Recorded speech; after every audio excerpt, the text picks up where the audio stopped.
Chapter 428. Chao Jixiang's voice was still echoing in Zhu Qizhen's ears, but the unlucky Emperor Ingzong didn't say anything. From the moment Mu Bin became the king of Shiping, he knew that some things were out of his control. Once he was bestowed the title of prince, it was equivalent to having his own prince's mansion and even his own guard army. Although the number of people could not be too large, the mountain was high and the emperor was far away. Who knew if there was a restless heart under the surface of obedience?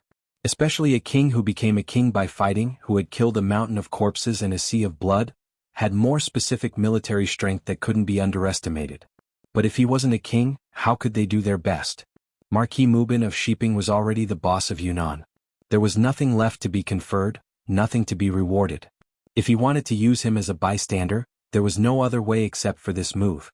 He had no choice but to do this.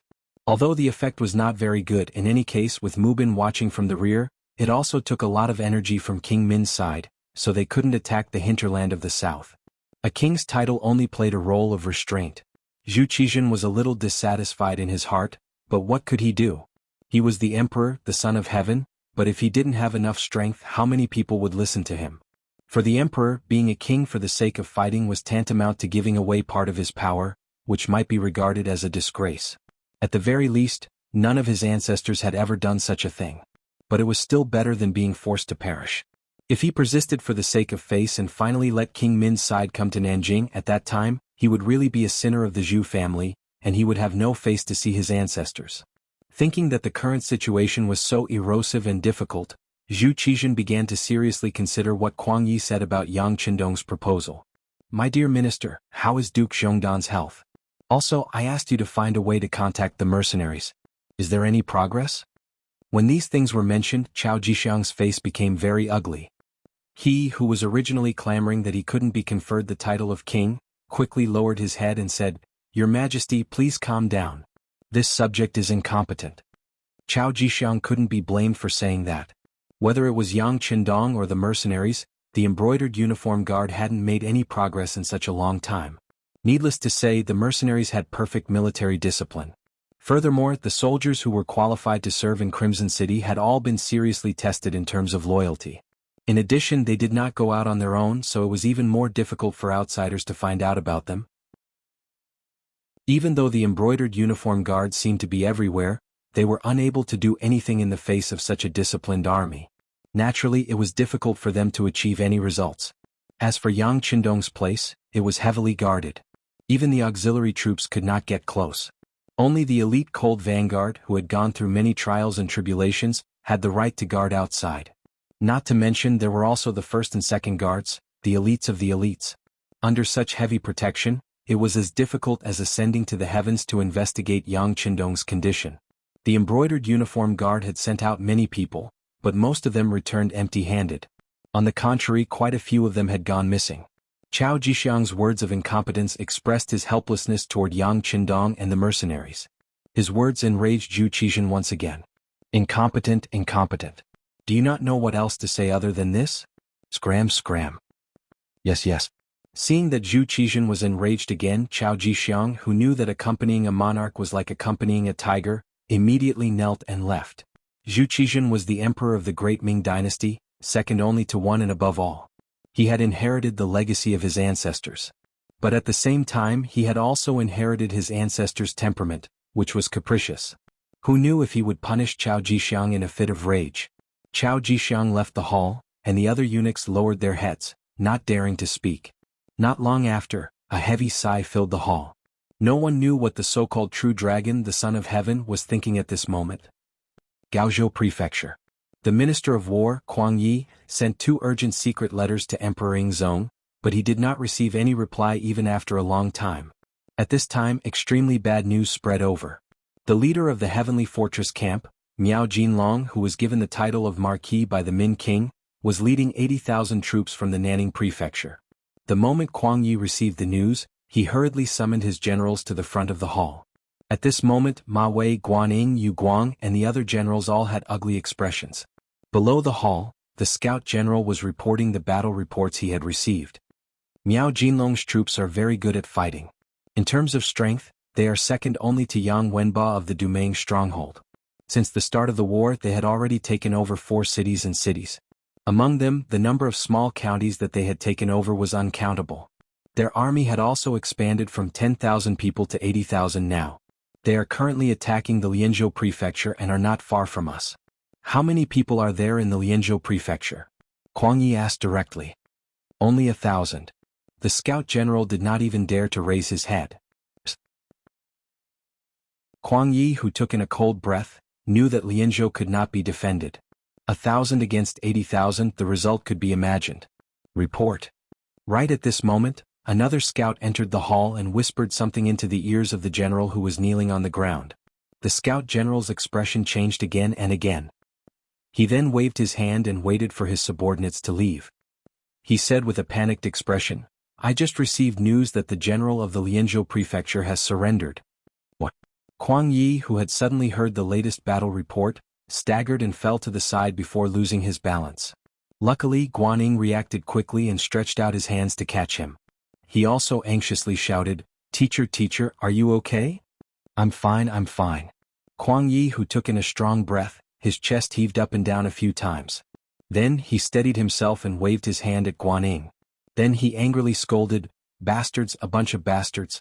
They received the kindness of the emperor and did not think of repaying it. They should be killed, their families should be wiped out, and their families should be wiped out." Kuang Yi angrily scolded. Unfortunately, the general of the Lianzhou prefecture could not hear him. Even if he heard it, he would not be afraid. After all, he had already surrendered. Who knew how long the South Ming could last? "Teacher, please calm down. Now that the Lianzhou prefecture has fallen, the next target will probably be our Gaozhou prefecture. As for how to deal with it, I need teacher to think." Guanning saw that Kuang Yi could stand up on his own and took 2 steps back. "Deal with it? What else can we do? We have to defend the Gaozhou prefecture to the death. With me here, we will not let these traitors take a step forward." Even though Savage Kuang was old, his voice was like thunder. Kuang Yi had made the decision to defend the city to the death.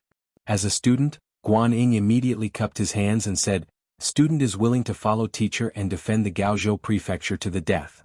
Guanying's words were heard by Ma Wei and Yu Guang. The two exchanged a glance before cupping their fists and saying, "We will follow the orders of the minister and defend Gaozhou prefecture to the death. We will fight to the death and not retreat." Ma Wei and Yu Guang did not have a choice. Even though they were in the Gaozhou prefecture, their families were not here. Their original place of defense was not Gaozhou. If they really surrendered like the Lianzhou prefecture general, once the news spread, their families would not be able to survive. Even if it was for the safety of their families, they had no other choice. Furthermore, with the minister of the Ministry of War here, even if they wanted to surrender, they had to be able to control the army. Hearing the words of the generals, Kuang Ye's expression became better. Good. His Majesty will definitely know of your loyalty. After we defeat the enemy this time, this official will definitely ask for rewards for all of you. Thank you, Minister. Guanning and the other two lowered their heads and cupped their hands. However, whether or not they would really listen to this so-called request for merit was another matter altogether. First they agreed. Then Kuang Yi wrote an urgent letter to be sent to Nanjing. After reporting the situation here, he looked at Guanning and the other two and said, "Immediately seal the city. At the same time, gather the youths in the city and help the soldiers defend the city." In the Gaozhou prefecture, there were at least 40,000 people. Among them there were 5,000 youths. If used well, it would be a significant force. "Teacher, should we inform the Duke of Loyalty and ask him to come to the city to help us defend the city?" When Guanning saw that Kuang Yi didn't mention Yang Qindong, he thought that Kuang Yi was too anxious to remember, so he reminded him. "Sai, we can just send someone to inform them. However, if they are not willing to enter the city, we cannot force them." Kuang Yi thought about Yang Qindong's request and shook his head as he said half-heartedly. He didn't think that the little fox Yang Qindong would be willing to help him defend Gaozhou prefecture before he received a confirmation. Outside the Gaozhou prefecture, in the mercenary camp near the Laizhou prefecture, the battle report from the front line had already been sent here. Yang Qindong naturally knew that Miao Jinlong had led the troops here. "Ah, they are finally here?" Yang Qindong's attitude was completely different from Kuang Ye's. When he heard this, he didn't panic at all. Instead, he looked as if he already knew this would happen. "Young master, are we going to beat them up?" Hu Mang, who was standing at the side, asked excitedly. From his words, it was not whether they should fight or not, but whether they should beat them up. Just this point alone showed how confident he was in winning. Actually, it was not only Tiger's Mane. The 7,000 young army soldiers all thought the same. The auxiliary soldiers of the Cold Front were even more so. With their advanced weapons, they could look down on the world and not reject any strong enemy. Even the temporary auxiliary soldiers were full of confidence after being trained for such a long time and learning excellent tactics. They only wanted to gain military merits in one battle and become an auxiliary soldier. They wanted to become a member of the elite Cold Vanguard as soon as possible and be envied by everyone. Chapter 429. Why do we have to fight? Yang Qindong tilted his head and asked after hearing Tiger's Mane's words. Tiger's Mane didn't know how to answer the young master's question. Fortunately, Yang Qindong didn't point at him to answer. Instead, he said slowly, young master's goal was to force Zhu Qixin to bow his head. Isn't the appearance of these people the best time to do so? If we chase them away right away, the problem will be solved. How can we force them to bow? Yes, young master is right. Tiger's Mane is too naive. Tiger's Mane was smart. After being pointed out by Yang Qindong, he understood everything and immediately replied. It's good that you know. Pass down the order. The camp will be in a defensive formation. Without orders, no one is allowed to leave the camp. Also, inform the logistics to prepare enough food and be prepared for a long standoff. Yang Qindong knew that Tiger's Mane wasn't the only one who wanted to send out troops. He was afraid that all the officers would have the same idea. Thus he passed down the order. Once a real and effective military order was formed, Lung Feng, who prioritized obeying orders, knew what to do. Just as Yang Qindong was passing down the order, Guanyin came to the camp as a representative of Nanming. He wanted to meet Yang Qindong and invite him to Gaozhou Prefecture to avoid trouble. As expected, Guanyin didn't even see Yang Qindong's face before Tiger's Mane sent him away. My young master's condition has worsened. He is not fit for any exercise. We appreciate Master Guan's kindness. We will stay here and guard the young master's body. When he recovers, we will leave. These words left Guanyin speechless. He could only hope that after the Miao army arrived and failed to take down Gaozhou Prefecture, they would make an example out of these mercenaries. This way they could just sit back and watch the tigers fight. Gaozhou Prefecture and Yang Qindong's troops had all made defensive preparations. 3 days later, Miao Jinlong's 80,000 soldiers finally appeared in the southwest. Miao Jinlong was from the Miao tribe and was born in a big family. He had practiced martial arts since he was young and was familiar with the art of war. He had also seen many instances of the Ming Dynasty's army bullying the Miao people. He had always wanted to fight for the rights of the Miao people one day and hold his head high. However, the great Ming Dynasty was too powerful. How could the Miao tribe, who had a weak population and territory, contend against them? He originally thought that this was just a childhood dream that he would never be able to realize in his lifetime. But who knew that the situation changed so quickly? The prosperous great Ming Dynasty was divided into two. Then the king of Min raised his army. Miao Jinlong, who had been waiting, knew that the opportunity had come. He rose in revolt and became the first group of people in the Miao tribe to support the king of Min. He expressed his stance early and took practical actions. After a while, he gained the favor of the king of Min. Miao Jinlong, who was conferred the title of Marquis, led 10,000 Miao soldiers and was unstoppable. After winning every battle, the army grew stronger and stronger. Now they had 80,000 soldiers and became a very important force in the king of Min's faction. Some things if you don't do it, you won't know. Maybe it was because he had been trapped in the Miao tribe for a long time. Miao Jinlong had always thought highly of the Ming Dynasty. However, along the way he did not meet any opponents. Often when the army arrived, the city would fall by itself. Countless gold, silver, treasures, land and beauties were at his fingertips. He finally saw what was called a real life, what was called a life of enjoyment. He also saw how the Ming Dynasty, which was praised by others, could not withstand a single blow. After experiencing more, his horizons were broadened. Naturally, his heart grew bigger. Just as the king of Min's main force was still consolidating and absorbing the fruits of victory, Miao Jinlong could no longer hold back. After asking for instructions, he led the 80,000 soldiers and started to sweep through the entire Guangdong. Attacking the Lianzhou prefecture was just the beginning. His goal was to enter Gaozhou, Laizhou, Guanghai guards, and the southwest of the Guangzhou prefecture from Lianzhou. He wanted to be the vanguard to cooperate with the king of Min's main force to attack the Guangzhou prefecture. Lianzhou won the battle and the Lianzhou general surrendered and opened the city.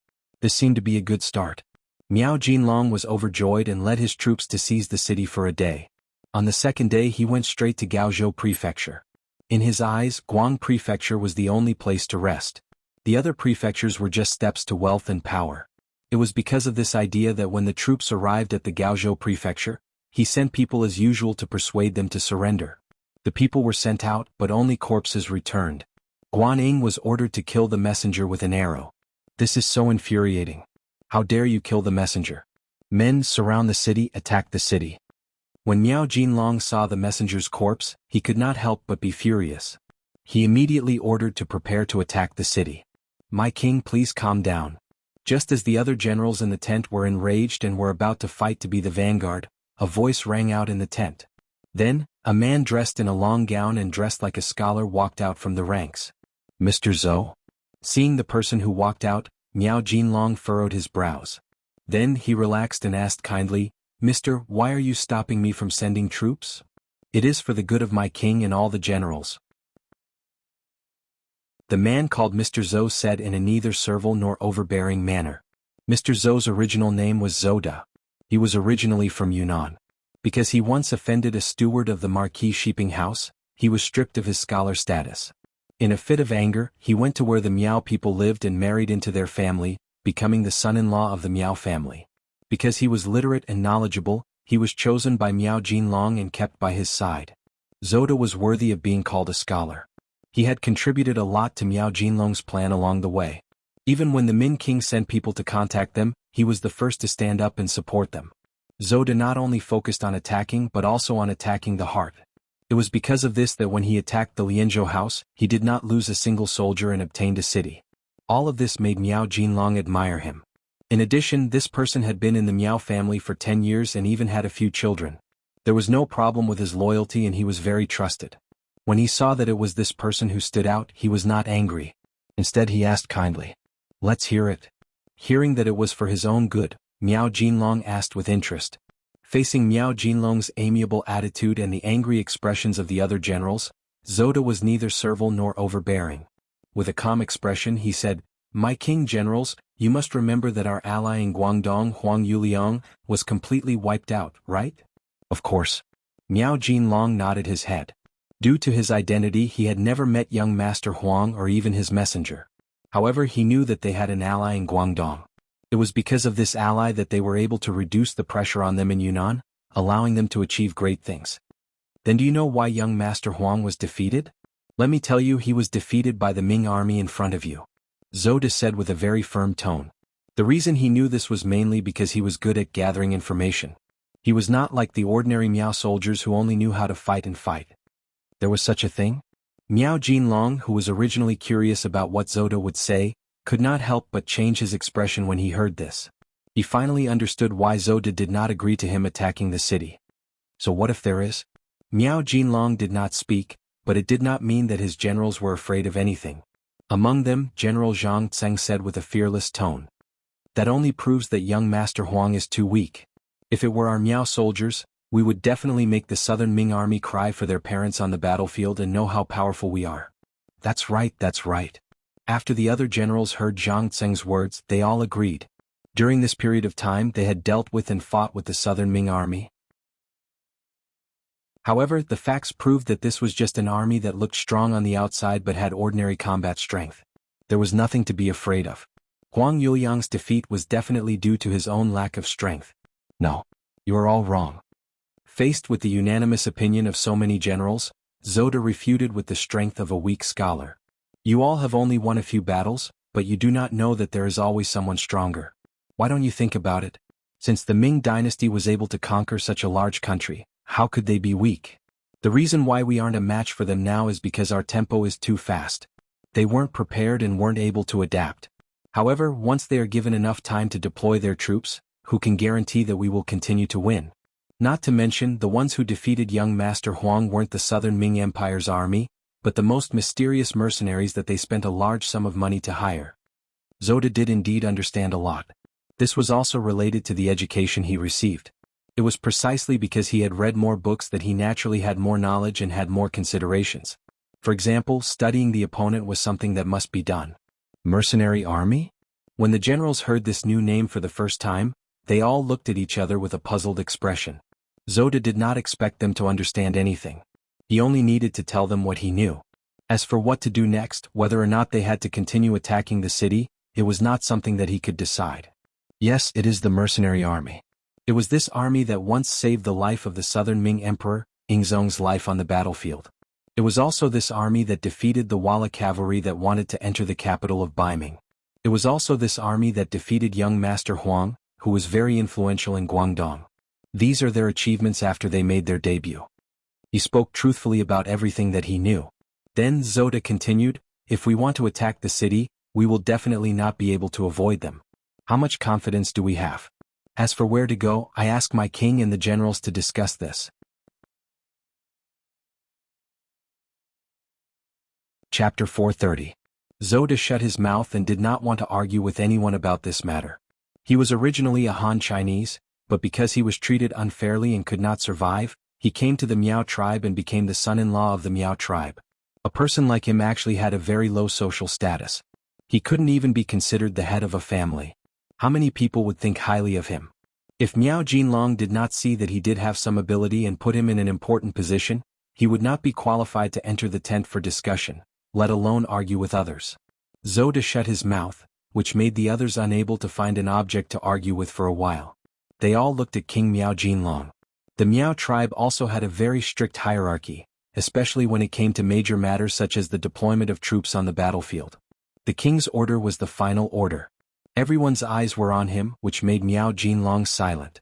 Although it seemed that the journey was very smooth and the army was also growing step by step. From the original 10,000 people to the current 80,000 people, it was a strong army. However, no one knew better than Miao Jinlong about his own strength. The so-called expansion of the army was just these soldiers who were forced to join.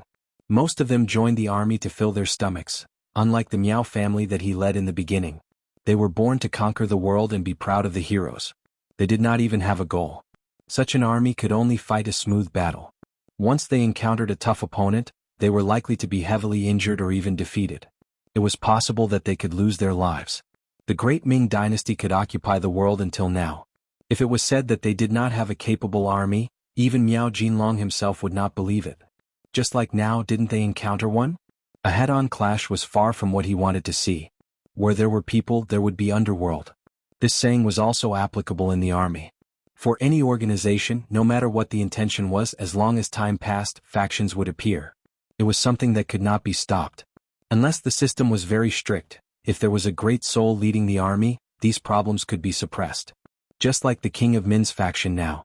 Everyone treated the King of Min as the core, but it was undeniable that which general did not have their own thoughts? If you want to be respected by others, if you want to share the benefits, the prerequisite is to have enough strength. Only then will others respect you, value you, and not neglect you. How to expand their own strength while winning the battle, or at least to preserve their own strength, became the most important thing in the eyes of the kings. If everything was as Zoda said, and the Ming army in front of them and the mercenaries in front of them were very powerful, then choosing such a tough opponent was originally an unwise thing. What was the meaning of winning if they used up all their forces and severely injured the enemy? It was just making a wedding dress for others. It was because of this desire to preserve their strength that Miao Jinlong listened to Zoda's words. He then said to the generals looking at him, "Forget it, since the Ming army in front of us is not so easy to deal with, we do not need to make too many sacrifices. We will just surround them and wait for their morale to drop and surrender. How about this? We will first move out of Laizhou Prefecture and take the nearby cities. General Zhang Zheng, listen up, I will give you 10,000 troops. Go around Gaozhou Prefecture and take Laizhou City. Remember, if the Ming army does not take the initiative to stop you, do not casually provoke them. Think about the big picture, understand?" Miao Jinlong finally gave the order. He listened to Zoda's suggestion and did not take a head-on approach. Instead, he only surrounded the city and lowered the enemy's morale first. Then he would have the opportunity to take Gaozhou Prefecture without bloodshed and complete his strategic mission. After the king gave the order, General Zhang Tseng stepped out to receive it. Not long after, the 10,000 Miao family soldiers rushed out of the camp and went around the border of Gaozhou Prefecture, heading straight for Laizhou Prefecture in the south. After the Miao army arrived, they did not immediately attack the city. Instead, they acted as if they were going to surround the city. This caused General Yu Guang, who had already prepared to defend Gaozhou City, to be puzzled. However, he soon found out from General Wei that it was probably because the enemy was afraid of the mercenaries. Yu Guang was still thinking about how powerful the mercenaries were. Just their name alone was enough to scare people into not daring to make a move. The Miao army actually started to move again. They went straight from Gaozhou Prefecture to the mercenaries' camp 5 li south. Don't tell me they want to attack the mercenaries first? But it seems like they only have 10,000 troops. Is that even useful? The deputy general beside Yu Guang voiced out his doubts while revealing an expression of disbelief. Idiot, they are probably going to attack Lijiu Prefecture. Yu Guang glared at the deputy general beside him with an expression that said, "You are really stupid." Then he quickly sent someone to report this news to the Minister of War, Kuang Yi, who was waiting in the government office. 5 li south of Gaozhou Prefecture, the mercenaries' camp. When the scouts noticed that the Miao army was moving towards their camp, they quickly reported it. Tiger's Mane did not dare to delay after hearing the news. He ordered Luo Per and the others to prepare for battle while rushing to the large tent where the young master was resting. At this moment, Yang Qindong was very satisfied. He was enjoying the fruits that the two ladies fed him. If he wanted to eat bananas, he would have them peeled and delivered to his mouth. If he wanted to eat grapes, he would have them washed and delivered to his mouth. Even if he wanted to eat apples, he would have them peeled and delivered to his mouth. With beauties by his side and delicious food in front of him, Yang Qindong could not help but feel like he was not thinking about the world anymore. Fortunately, in his previous life, in order to complete all kinds of missions, he had taken on all kinds of roles. In order to complete the missions, he had to act like he was. He could really endure hardships and enjoy blessings. Everything in front of him was just child's play. He could not lose Yang Qindong's nature. Outside the large tent, hurried footsteps could be heard, followed by Tiger's Mane's anxious voice. "Young master, the Miao army is moving. They are rushing towards our direction." Although his voice was a little hurried, he was not panicked. It was obvious that Yang Qindong had already prepared for this kind of situation. It was very simple. If someone attacked, then they just had to fight back. After Tiger's Mane reported, he respectfully stood in place. After a few breaths of time, the large tent was opened from the inside. Yang Qindong, dressed in green, walked out with a serious expression. "Let's go, we will go take a look at this Miao army." The intelligence had described the Miao people and the Miao army more than once, but he had never seen them with his own eyes. With the idea of knowing oneself and knowing one's enemy, Yang Qindong decided to personally take a look. The Miao army was indeed heading straight for the mercenaries' camp. When they were only 2 li away, they suddenly turned and passed by. This obviously provocative action caused many of the cold vanguard soldiers who had already gripped their spears to glare angrily. Some of the soldiers even turned their heads to look at the platoon leaders and company commanders beside them. Their intention to fight was very obvious. Ever since the mercenaries were established, they had shocked the world with a single brilliant feat. What the people of the Great Ming Dynasty knew was that they first saved Emperor Yingzong on the battlefield, then defeated Walla's elite cavalry, then fought bravely against the Huang bandits and quelled the rebellion in Guangdong. Each and every one of them had the aura of being invincible the moment Lung Feng was unleashed. How could such a proud army allow others to provoke them? Keep your eyes on the target. Without orders, no one is to act rashly. Otherwise, prepare to retire early. The company commanders and platoon leaders who were being stared at by those cold gazes naturally felt the pressure. They were extremely dissatisfied, but it was the duty of a soldier to obey orders. This was especially true for those who joined the cold front. Obeying orders was an extremely important task for them. Even if there were no orders from above, they could not evade the enemy's spear even if it pierced their chest. This was the most basic requirement to become an iron army, a strong army. Without orders to attack, the cold front, including some of the auxiliary soldiers who were ready for the second attack, could only watch as the 10,000-strong Miao army brushed past them.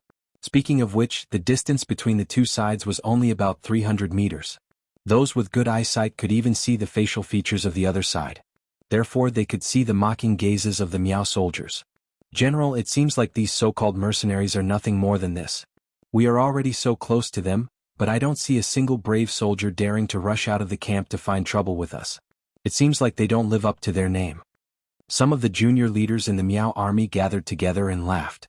General Zhang Zheng, who was riding on a horse and walking in the middle of the group, also laughed when he heard the discussion of his subordinates. "That's right, they don't even have the courage to walk out of the camp. In my eyes, they're just a bunch of cowards. Once we take down Lijiu Prefecture, I will naturally tell the king to start with these mercenaries. Haha, I want to see what that scholar Zhou has to say when the time comes. General, you're wise. The group of junior leaders hurriedly flattered. Following that, the 10,000-strong Miao soldiers walked past the mercenaries' camp with high morale. Each of them seemed to walk with their heads held high, as if they were extremely arrogant. Young master, it seems like they don't have any intentions of attacking us. They are going to Lijiao Prefecture. However, there is no one there. The city is also empty. What are they going to do there? Hu Meng watched as the 10,000 Miao soldiers walked past the front of the military camp. After walking for 2 hours in a grandiose manner, he saw through their purpose. Chapter 431. Hearing Tiger's Mane's puzzled question, Yang Qindong nodded and said, "Yes, we know that Lijiao Prefecture is an empty city, but others don't know that.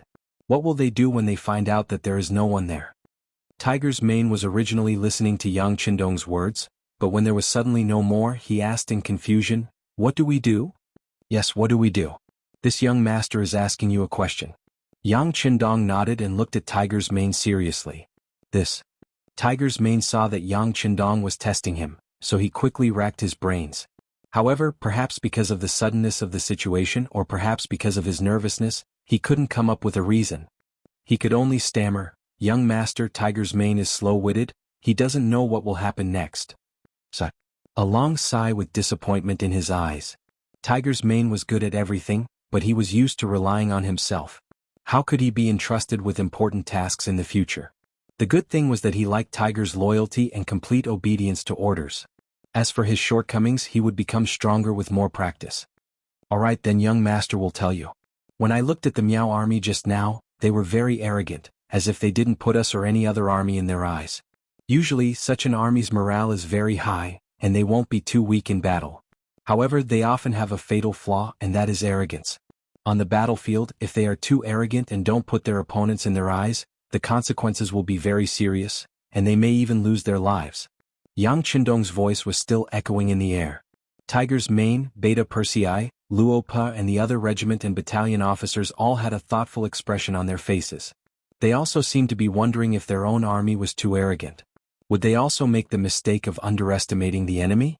Seeing that everyone was deep in thought, Yang Qindong's eyes revealed a satisfied expression. It was almost impossible for an army to remain undefeated for its entire life. There were too many factors involved, such as morale, willpower, advanced weapons, whether the commanding general gave the correct orders, whether the soldiers were united, whether they were brave, whether they dared to risk their lives on the battlefield, and even factors such as the right time, location, people, whether they had a good reason for their actions, whether they were righteous, whether the army had a soul, whether the soldiers had faith, whether the soldiers were of the same mind, and so on and so forth. It could be said that victory in this war was not determined by who had more people or whose weapons were more advanced. It was just like during the war's war, of course. Our armies is main was main was main was main's main. This was as main was main. The cold front had too many advantages. For example, their advanced weapons, strict training, strict military laws, and uniform thinking and behavior among the soldiers. However, this did not mean that every battle could be won. Changes were ever present. How to deal with and resolve these sudden changes was also the key to victory. Beating them down was even more necessary.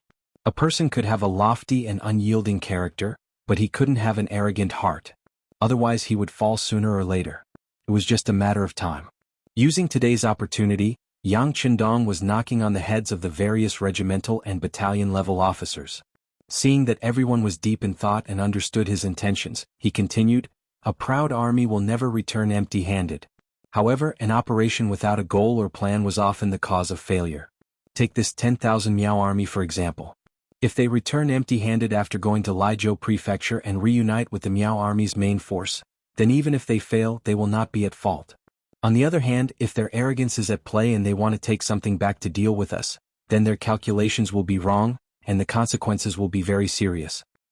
"Young master, are you saying that when the Miao army returns empty-handed, they will attack us? But isn't that a little too bold?" Tiger's Mane finally understood the meaning behind Yang Qindong's words and asked with a face of disbelief. These words came from Yang Qindong's mouth. If it was anyone else, Tiger's Mane would not have believed it and would even say that the other party was just trying to scare them. "Are you brave?" Ever since they left Yunnan they have not met any opponents. How can such an army not be proud? What's so strange about them making some bold moves? Yang Qindong said all of this confidently. He only needed to confirm that the 10,000 Miao army would definitely attack them. Since Yang Qindong had said so, Tiger's Mane immediately said excitedly, "Young master, then let's prepare properly and teach them a lesson when they come." Yes, preparation is a must. However, there's no need to be too nervous. Didn't Gao Xiong bring some newly developed mines from the munitions factory when he came? Bury some of them. If they dare to come, let them know what it means to scatter flowers from heaven. Yang Qindong was not completely sure that the 10,000 Miao army would attack them. Before he had any definite information, there was no need to make the soldiers so nervous. All he needed to do was to bury the mines and prepare for defense. If they really came, the effect would be surprisingly good. When the Lung Feng army attacked together, the 10,000 Miao army would basically be useless. Yes. Yang Qindong's words were equivalent to an order. The 2nd Regiment commander of the Lung Feng army, Luo Pe, who had been standing at the side for a long time, immediately nodded in agreement. Then he watched as the young master left. However, they did not leave even after a long time. Instead, after Luo Pe and political commissar Kong Jie had a discussion, they decided to pass on Yang Qindong's words to every battalion, company and platoon leader. They wanted to let them know that it was okay to have pride, but having pride would easily lead to failure. At the same time, they also discussed some actions that might be needed to take in the upcoming events. Since the 6th young master said that the Miao army would attack them because of their victory, it did not matter if it would happen or not. The necessary preparations must be made. Previously, when Gao Xiong brought a ship to Laizhou Prefecture to pick them up, he brought a lot of guns, ammunition and crossbows. Now they were all equipped and brought into the army. Every Lung Feng army was also equipped with 5 bullets. It was enough to deal with some large battles. However, no one knew what would happen next. No one knew when the next replenishment of ammunition would be. In order to ensure that there was enough ammunition, Luo Pe suggested that unless absolutely necessary, it was best to use cold weapons first. This was perhaps the Lung Feng army's weakness. Without air transportation or even ground transportation, ammunition became a huge problem.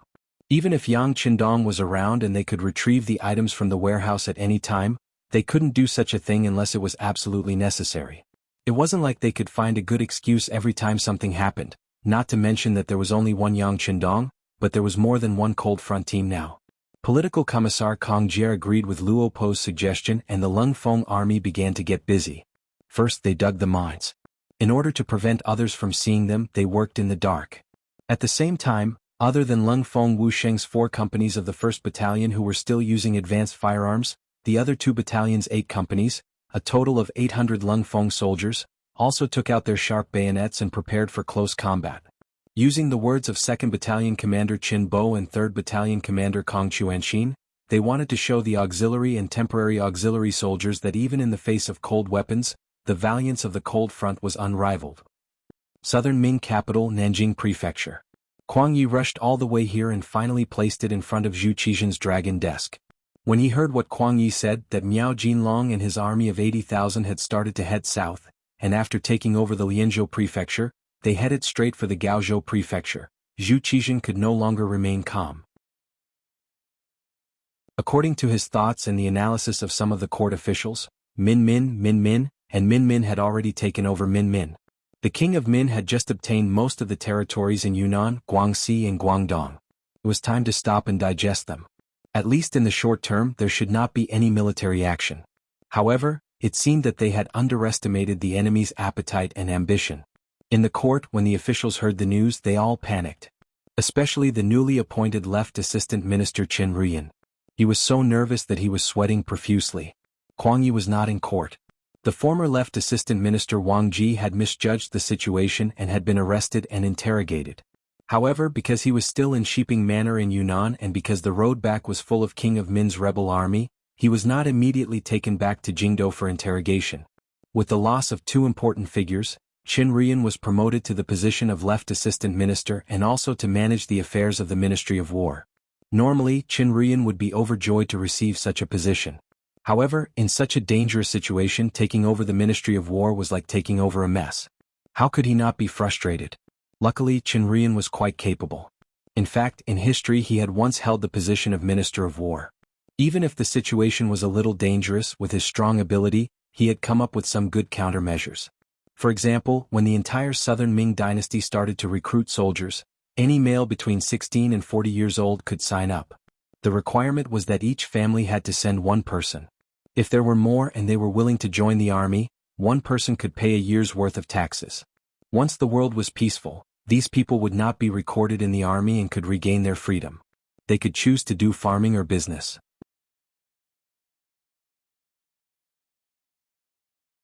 Chapter 432. Chen Ruiyan's policy was very good, and it attracted a large number of people to join the army. Statistics showed that the newly recruited soldiers in the southern Ming Empire had reached 1 million. This was because the financial pressure of the Ministry of Revenue was too great. Otherwise, it would not be difficult to double this number. This was the benefit of having a strong foundation. It had to be said that the great Ming Empire was still very powerful.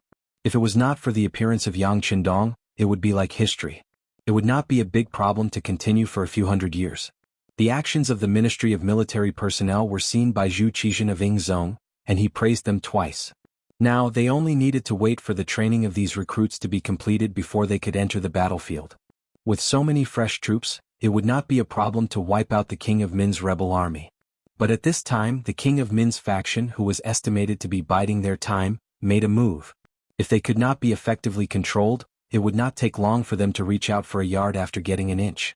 The other rebel army would follow suit. It was afraid that before the training of the recruits was completed, the King of Min's faction would kill their way to the front of Nanjing Prefecture. The southern Ming Empire's regime might face the danger of ending. With the danger of the country being destroyed, how could Zhu Qizhen not be anxious? With a trace of blood in his eyes, he looked at the officials in the court. Dear officials, is there any way to control the situation? It doesn't need too long. It can last for a year. No, 9 months is enough. Zhu Qizhen asked anxiously, but what he got was silence. These officials could usually speak some reason or even twisted reason when they encountered problems. In the face of military affairs, the officials now had a very good interpretation of what it meant to be a scholar meeting a soldier. In the face of the King of Min's faction who did not talk reason at all, it seemed that any method was useless. Just like 2 days ago, the Minister of Rights, Lu De, had proposed that they should first negotiate with the King of Min. Of course, this kind of negotiation was fake. The real thing was to stabilize the situation and delay time. Although this policy made Zhu Qizhen somewhat unhappy, considering that it could maintain the situation and buy more time to prepare, he gritted his teeth and agreed. But who would have thought that when Lu De solemnly arranged for someone to do this, the envoy sent out a firm refusal before he even arrived in front of Prince of Min. Under such favorable circumstances, with the cooperation of Jiaozhi and Miao Jun, only a fool would agree to sit down and negotiate with the southern Ming Empire. The standard of negotiation was that everyone's strength was equal, and no one could do anything to the other. Only then could such a method be used. When one party's power was too great, it would be difficult to negotiate. It was precisely because the method had already been tried that all of the officials shut their mouths, looking as if they were unable to come up with a solution. In fact, it wasn't that there was no way. At least there were 2 paths in front of Zhu Qizhen. First, they had to take the initiative to submit to Baiming, and then cede a few provinces in a peaceful situation. This way they would be able to obtain the help of Zhu Qiyu, the acting head of Baiming. Then he could borrow troops to destroy the King of Min's faction. Second, they had to agree to Kuang Ye's condition of giving Yang Qindong the throne. This way, as long as the mercenaries were willing to help, even if they couldn't immediately suppress the King of Min's rebellion, they could buy enough time. After the training of the new recruits was completed, the southern Ming Empire would be at peace. However, Zhu Qizhen didn't want to choose the first of these 2 paths. His cousin had seized the throne while the other party was in a precarious position. This had already made him very unhappy. If Yang Shan had not suddenly disobeyed him and disappeared, he would not have acknowledged the fact that the other party was Emperor Baiming even now. If he lowered his head now, wouldn't it prove that he was inferior to the other party? If that was the case, people who didn't know the situation would think that the other party was the legitimate one. This was definitely not what Zhu Qizhen wanted to see. Even now, he still wanted to kill his way to the southern Ming Empire and unify the great Ming Empire. Wouldn't this be his own goal and hope? As for the second point, Zhu Qizhen also didn't want to give Yang Qindong the title of king with a different surname. Yang Qindong was really too outstanding. He was so outstanding that Zhu Qizhen was very afraid of him. If taking the first path was to end one's own future goal, Then choosing the second path was to end one's own grave. Yang Qindong was only 21 years old and he was already given the title of king with a different surname. If he still needed him in the future, how would he reward him? Could it be that he had to give up the throne? Moreover, once he was given the title of king with a different surname, it would easily create a situation where he couldn't get rid of his subordinates. If he wanted to solve this problem in the future, he didn't know how much he would have to pay. As for what the genie guard said about Yang Qindong's poor health and being poisoned, Zhu Qizhen didn't dare to fully believe it. Yang Qindong had given him too many surprises, so it was reasonable that he couldn't fully believe it. This led to the gathering of the ministers, wanting to see if any of them could come up with a better idea. But now Zhu Qizhen was somewhat disappointed. Incompetent, incompetent. He cursed in his heart. Zhu Qizhen had to choose the lesser of two evils. It was time for him to make a decision. In the end, his heart was biased toward the second choice. Forget it and the court. The 6 ministers and the imperial censor stay behind to discuss matters in the side hall. Zhu Qizhen called the several important officials to the side hall. Naturally, there was only one matter, and that was to discuss the matter of giving Yang Qindong the title of king. Since no one could think of a better idea, they could only consider this matter. Fortunately, Mu Bin had been given the title of king with a different surname before. This wasn't the first time he had done such a thing.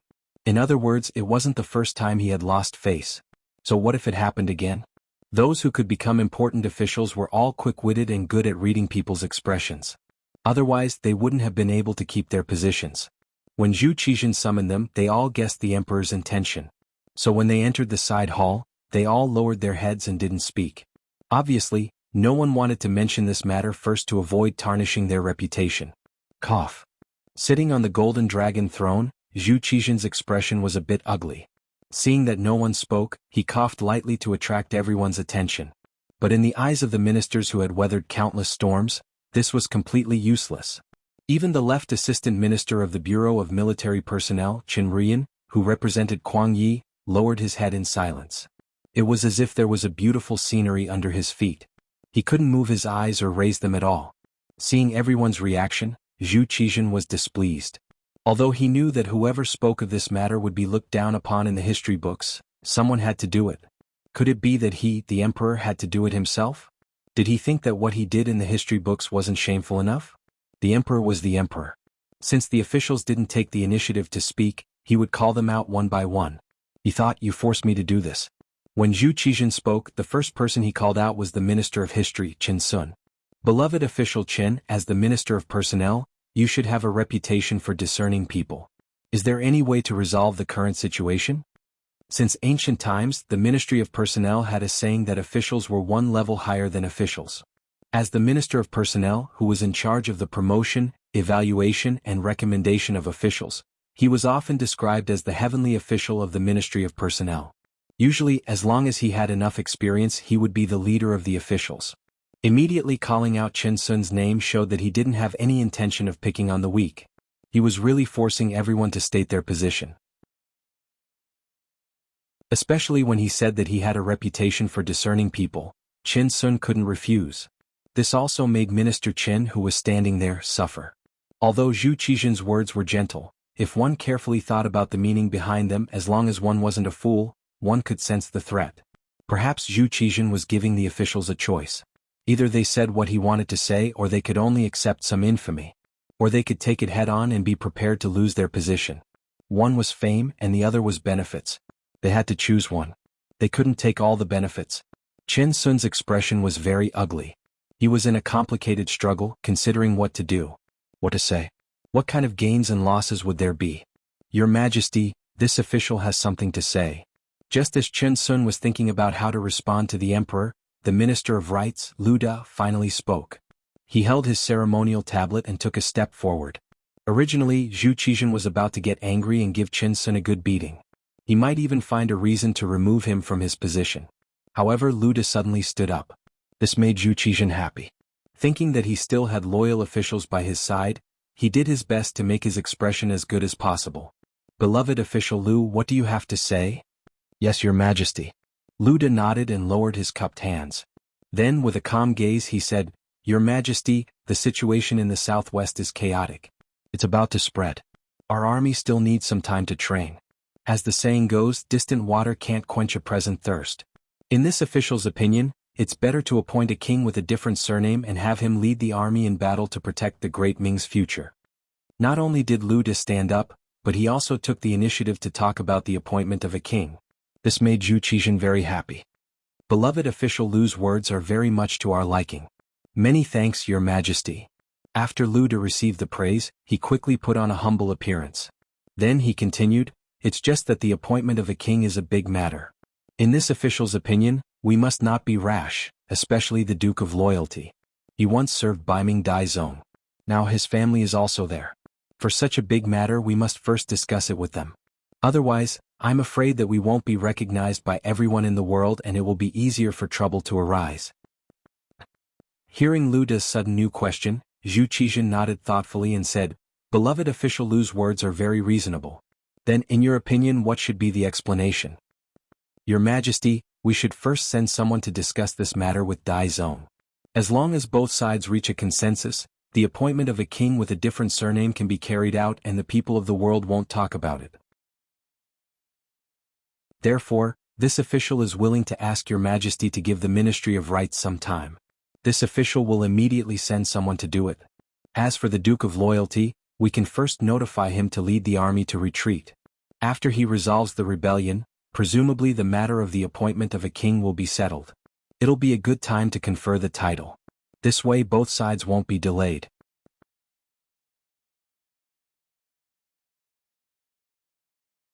Chapter 433.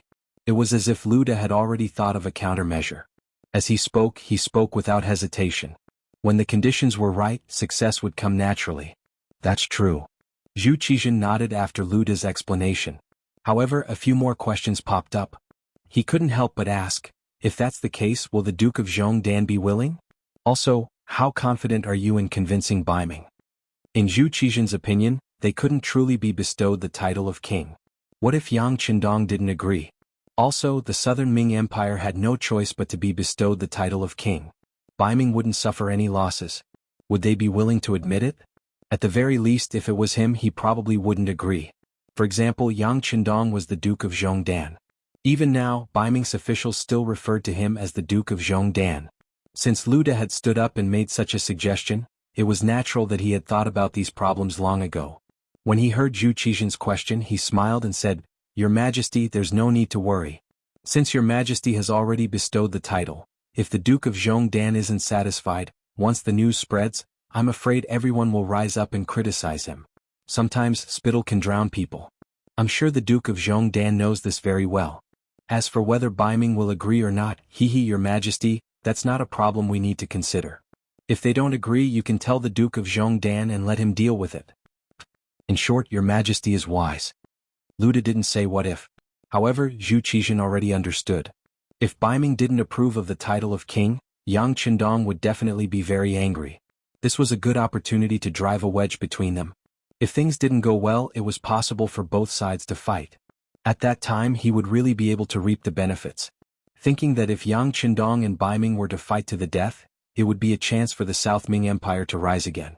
Immediately, his face lit up with joy as he said, Beloved official Lu is indeed worthy of being this subject's backbone. Good. Everything will be done according to your wishes. Chao Jixiang, draft a decree for me. Originally, he was still having a headache over the fact that he had to confer another king with a different surname. This was equivalent to selling the country of his ancestors. Even if one day he became strong again and took everything back, who knew how the history books would record this matter, and whether the future generations would scold him. But after hearing Lu De's words, the bad thing became a good thing. He didn't need to pay any price to solve the problem. He even made a strong enemy for Baiming. Such a brilliant plan made him very satisfied. Now that Zhu Qixin was satisfied, the ministers were free to leave. As Lu De walked among them, he could clearly see that the Minister of Revenue, Wang Zue, was looking at him with disdain. Yang Qindong had once saved Wang Zue's life on the battlefield. This was something that everyone knew. A while ago, Yang Qindong and Lu De had quarreled over the matter of Hangzhou's prefectural magistrate, Shinbuki. This was something that everyone knew. Just from this aspect alone, the two of them already disliked each other. However, this was not the main problem. The main problem was that Lu De's words today were clearly plotting against Yang Qindong. Even though there were only a few important ministers present, today's conversation would definitely be recorded in the history books. Presumably, Zhu Qizhen would be the first to speak of this matter, so as to prevent the future generations from placing such a scheme on him. In this way, the matter of Lu De plotting against Yang Qindong would naturally be spread soon. At that time, given the personality of the Duke of Loyalty and Courage, would he forgive Lu De? This was why there was a trace of disdain in Wang Zuo's eyes when he looked at him. In his opinion, if he wanted to use Yang Qindong, he should use him well. He should use his emotions and reason with him. There was no need to worry that he would not do his best for the imperial court and the South Ming Empire. After all, from Wang Zuo's point of view, Yang Qindong was still a minister of the Great Ming Empire. It was just a coincidence that he met the mercenaries. However, if he was plotted against like this, it would be a different story. The consequences would be very serious. Wang Zuo's gaze towards Lu De was somewhat complicated, even somewhat disdainful. However, there was also someone who looked at him with gratitude. That was the Minister of Personnel, Qin Sun. Just now, if Lu De had not spoken up in time, he would have either left a mark on the history books and be criticized by others, or he would have been hated by the emperor. He did not know what kind of end he would end up in. Lu De's words could be considered to have saved his life at a crucial time. Thank you, Brother Lu. Qin Sun clasped his hands gratefully. While he was speaking, the Minister of Justice, Xiao Chua, and the Minister of Works, Jiang Yuan, also walked over. Lu De knew how to conduct himself. Among the 6 ministers, he had united 3 of them. They were Qin Sun, Xiao Chua, and Jiang Yuan. Originally, he wanted to pull Imperial Censor Shang Lu into their camp. However, the position of Imperial Censor was too important. He had the responsibility of supervising hundreds of officials. Such a position meant that he could not participate in other people's camps. Otherwise, he would definitely be suspected by the emperor.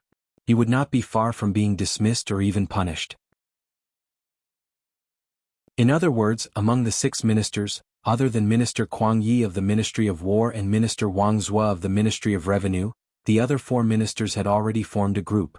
Coincidentally, these 4 ministers did not have any close relationship with Yang Qindong. On the contrary, because of Lu De, there was some estrangement between them. Everyone saw what happened just now. Xiao Chua and Jiang Yuan saw how Lu De spoke up to save Qin Sun at the crucial moment. They admired Lu De for being fearless and not caring about his reputation. Now they walked over to express their goodwill. Lu De naturally noticed the approach of these 2 people and immediately had a plan in mind. He chuckled and said, "Brother Qin, what are you talking about? We are originally one. It can be said that when one person's glory, everyone's glory. When one person's loss, everyone's loss. This is what I should do." Good, well said. Xiao Chua and Jiang Yuan could not help but nod to express their appreciation. Because of this, the friendship between the 4 of them seemed to have become even closer. It was obvious that with them around, Yang Qindong's wish to be conferred the title of king would be very difficult. The mercenary camp outside Gaozhou Prefecture City. It had been 5 days since Miao Jun passed through here. At noon on this day, the scouts from Lung Feng reported that the 10,000 Miao soldiers had returned. They would most likely pass by Lung Feng's camp in the evening. When the news spread, many people in Lung Feng's camp were eager to show off their skills. Now they only hoped that Miao Jun would impulsively attack the mercenaries and give them a chance to show off. Just as Yang Qindong expected, General Zhang Tseng, who led the team on the way back, had been considering whether to attack the mercenaries or not. Originally, they had vowed to attack Lijiu Prefecture City, wanting to break through and achieve great merit. However, he never thought that when he really went there, he would see an empty city. Not only that, they did not see anything valuable in the city. This meant that they had returned without achieving anything. This made Zhang Tseng, who had finally managed to get this job, feel depressed. Since the day of Miao Jun's uprising, he had been sweeping away everything in his path as if he had entered a no-man's land. Whenever he encountered an enemy, it was like the autumn wind sweeping away the fallen leaves. When had there ever been a time like this where he had mobilized so many people, yet there was not even the slightest bit of gain? If they went back like this, they would probably be laughed at by their colleagues. No, we definitely cannot go back like this, Zhang Tsing said in his heart. However, if he wanted to return with great merit, it seemed that he could only choose to attack the mercenaries. Scholar Zhou's words cannot be completely trusted. He is originally a Han Chinese, a citizen of the Great Ming Dynasty. Who knows what he is thinking? Before he decided to take action, Zhang Tseng convinced himself in his heart. Then he sent out scouts to check on the situation of the mercenary camp with the excuse of going back to report the news. Zhang Tsung was quite careful, at least he knew to observe the situation before taking action.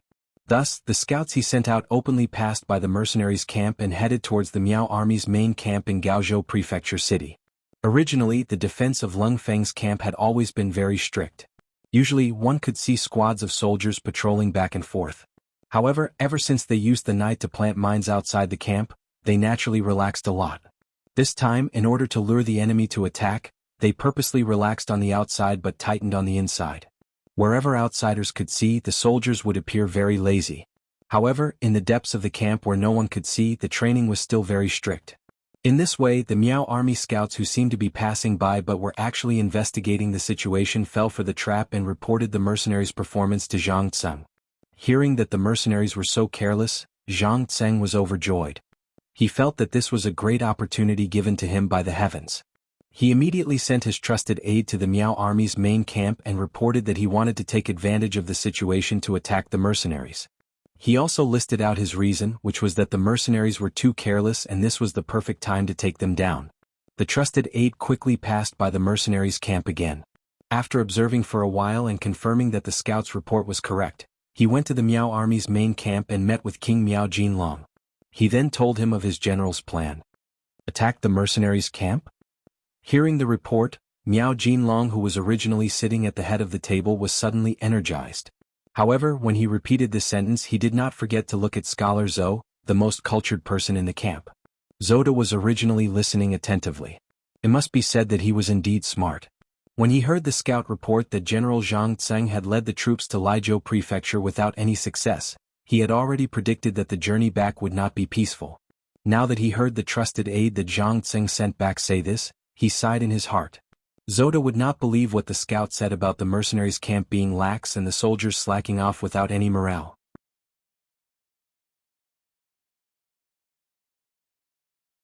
Chapter 434. Since they were able to wipe out the Huang bandit army, which was a huge headache for the southern Ming Empire, how could such an army be as weak as described?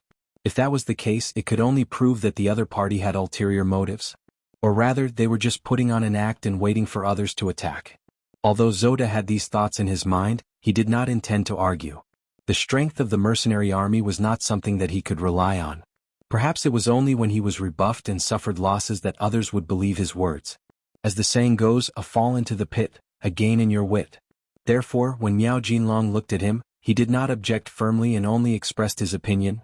My king, the mercenary army should not be as weak as they appear to be. I'm afraid there's a trap. A trap? The news said that they only have 7,000 people. General Zhang Tsung's army has 10,000 people. Including us, we have 80,000 people. So what if there's a trap? Miao Jinlong saw that Zoda's attitude was still calm and tried to persuade him. Zoda only expressed his opinion and said what he thought. Since others did not believe him, there was nothing he could do. He did not say anything and looked as though he would not change his opinion. Therefore, when faced with Miao Jinlong's second question, he did not say anything. Since even Zoda did not say anything, Miao Jinlong felt that his idea of sneaking into the camp was a good one. After all, if they could take down the mercenary army in one battle, Gaozhou Prefecture would be broken through. He would have made a great contribution along the way and would be able to reach the Guangzhou Prefecture. From there, he would be able to control and occupy the entire Guangdong Prefecture. With an idea in mind and no one standing out to object, Miao Jinlong immediately waved his hand and said to the personal guard sent by Zhang Zheng, "Tell your general to choose to attack the mercenaries tonight. This king will send troops to support you. At the same time, I will also send troops to keep an eye on Gaozhou Prefecture so that they won't be able to come out to help." Yang Chendong was still chatting with First Madam Hu Yen and Third Madam Snow Lady in the tent. To him, chatting with his wives was the best way to relax. Report. Tiger's Mane's voice came from outside the tent. Come in. Yang Chendong straightened his body. He knew that something must have happened. Otherwise, Tiger's Mane wouldn't have come to disturb him at this time. Yang Chendong's guess was right. Tiger's Mane had indeed come to inform him of the changes in Miao Jun's troops. Young master, the 10,000 Miao soldiers who were returning to their camp have suddenly slowed down their speed. I've asked someone to calculate it. Based on their current speed, it's very likely that they'll reach our camp after midnight. Slow down? Yang Chendong couldn't help but chuckle when he heard this sudden change that could also be said to be a logical change. That day Yang Chendong saw the Miao army walk past his camp in an extremely arrogant manner. He thought that this army was too proud and arrogant, and it was very likely that there would be people who were not content and would be like a snake trying to swallow an elephant. Thus, he ordered the scouts to keep a close eye on them. At the same time, the camp was prepared to take precautions. However, all of this was just a guess, a feeling, or an inference based on experience. It couldn't be considered as the truth. However, with this information from Tiger's Mane, it was completely different. As everyone knew, once an army that had left the camp was on the way back, the soldiers would be anxious to return home. Their speed would only be faster and not slower. Just like these 10,000 Miao soldiers, their desire to return to their camp should be very strong. Thus their speed should be very fast. Not to mention that they should have reached their camp before dinner. Even if they were a little later, their speed should have been faster. How could they suddenly be pushed back and only arrive at his camp in the middle of the night? If that was really the case, wouldn't it be better for them to have a good night's rest and return to camp early the next morning? Just from this point alone, it was obvious that the other party's intentions were clear. How's the Miao army's camp? Yang Chendong asked out of caution. Reporting to young master, the scouts monitoring there reported that nothing unexpected happened. Everything seems to be normal. Tiger's Mane replied truthfully. Everything is normal? That's the most abnormal thing. Think about it, if the army is really returning to camp, wouldn't the camp need to make some preparations? Seeing that the enemy is near, it's very reasonable for them to send out troops to welcome them. However, they didn't do anything which exposed their intentions. Yang Chendong gave a very certain answer after analyzing the situation. Originally, Tiger's Mane didn't understand why normal was abnormal.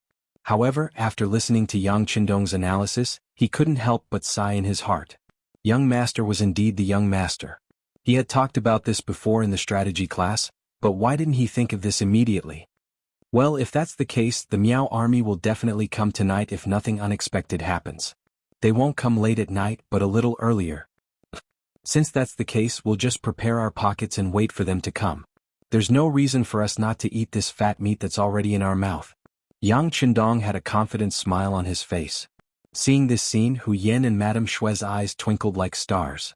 Which girl didn't love heroes? Not to mention people like Yang Chendong who had such a family business at such a young age. Even though they were already his wives, this still couldn't stop them from releasing their love for him. In fact, during this period of time, Hu Yen and Lady Shui had felt something. Why would these elite soldiers listen to her husband's words so obediently? Although they had heard the story of Yang Chendong saving the mercenary leader, they absolutely didn't believe it in their hearts. However, it didn't seem right to say that these people were their husband's soldiers. How old was Yang Chendong? How could he have the time to manage and create all this? Yang Chendong had already noticed this doubt, but he didn't say anything. Firstly, it wasn't the time to say everything. Secondly, he didn't want the two girls to worry. It was better to let them guess as they were now, and it would be easier for him to feel at ease. The 10,000 Miao army, after General Zhang Tseng's order, began to slow down their return journey. Those who were able to come out to attack the city naturally had good combat strength. In terms of overall strength, they were the elites of the 80,000 Miao army. It was precisely because of this that Zhang Tseng passed down the order in advance. That was, they could slow down and wait for the right time to directly rush into the mercenary camp, which only had 7,000 people, and take over the camp. 10,000 against 7,000, they had a big advantage in terms of military strength. In addition, they didn't encounter any decent resistance along the way. Over time, the arrogance of these soldiers could be imagined. Therefore, even if they were facing the mercenaries, the ignorant were fearless and they had no fear at all. On the contrary, they thought that it was just a simple attack, and by sneaking into the camp, they were afraid that the situation would be decided with a single attack. As Yang Chendong thought, Zhang Tseng didn't choose to attack the camp in the middle of the night. Although late at night was the time when a person was in deep sleep, it was also the time when one's defense was the weakest. However, Zhang Tseng knew that as long as the mercenary general was not an idiot, he would definitely send someone to secretly observe him. In this way, he would also calculate when he would arrive at the enemy's camp. Since that was the case, how could he not be prepared at all? However, there was no need to be afraid as long as he was prepared. Zhang Tseng originally wanted to play the element of surprise. He would wait for the sky to turn dark and suddenly attack the camp. Such a sudden decision would definitely catch these mercenaries off guard. Zhang Tseng's plan was very good. However, he didn't know that Yang Qindong had already made preparations. More importantly, he didn't need to put up a strict defense. With the mines placed 500 meters away from the camp, victory was already in his grasp. It was precisely because of these weapons of mass destruction that others did not know or understand that the mercenary camp looked so lazy from the outside. That was why those Miao scouts who were spying on this place believed that this was indeed an unguarded camp. Not to mention other things, with the eyes of these scouts, even if you were tight on the inside and relaxed on the outside, they would still be able to see the general situation. At least, when they charged, it shouldn't be a problem for them to kill their way out of the camp. Naturally, the Miao army had heard that the mercenaries had advanced firearms before, but they weren't too afraid. They had seen the firearms of the great Ming Dynasty before. As long as they could get close and change to close combat, it would be difficult for any firearms to play their role. If they were able to get their hands on some firearms, then they would have profited greatly. The news from the scouts made Zhang Tseng overjoyed. At the same time, he was even more determined to sneak into the camp at night. For this, he had already made preparations. He called all the small leaders who could lead more than 500 people in front of him. Everyone, remember, when you charge in, you must be fast and fierce enough. Don't let the enemy have any time to prepare. I don't mind telling you that there was news that when these mercenaries destroyed the Huang bandits, they obtained a lot of gold and silver. When the time comes, whoever gets the most of these things will naturally get more in the end. Do you understand? Zhang Tseng was afraid that the soldiers below wouldn't use their full strength, so he said this in a misleading manner. However, he didn't know that the faster they charged in, the faster they would die, and the more they charged in, the more they would die. The small leaders below were relatively uninformed. They had almost never heard of Yang Qindong's mercenaries. They only knew that there were a lot of treasures waving at them, and that was enough. Although they had to hand over a certain percentage of the treasures they snatched, wouldn't it mean that the more they snatched, the more they would be able to keep? Although most of them hadn't read books, they still had some understanding of this. After a round of pre-battle mobilization, the entire Miao army of more than 10,000 people became excited. In their eyes, it was as if victory already belonged to them. The only difference was that they could snatch more and gain more.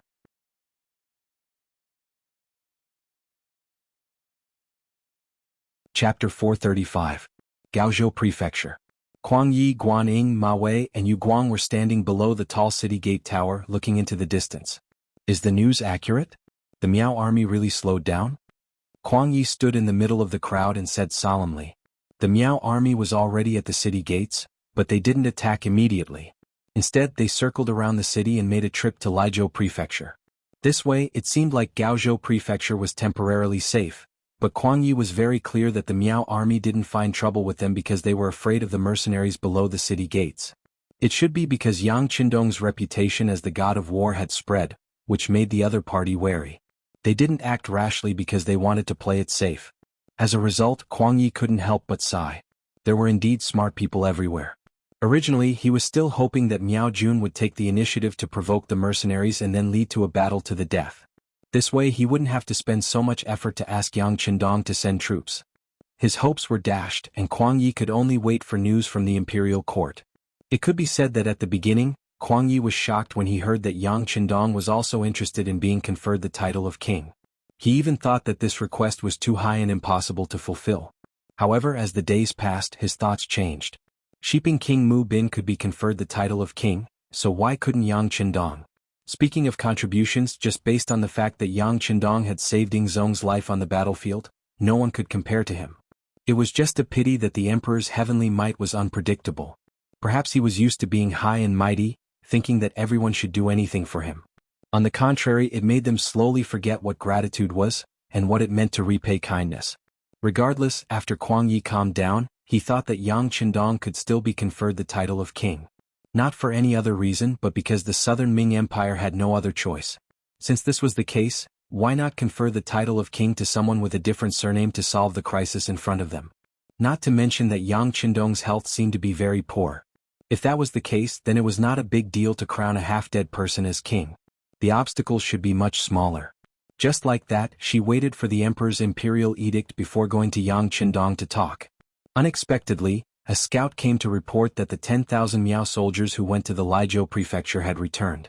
Not only that, but they slowed down as they approached. Who was Kuang Yi? To be able to become the minister of war, even if he did not participate in the war during peacetime and had never been on the battlefield, he should at least be someone who knew how to fight. Miao Jun's abnormal actions quickly attracted his attention.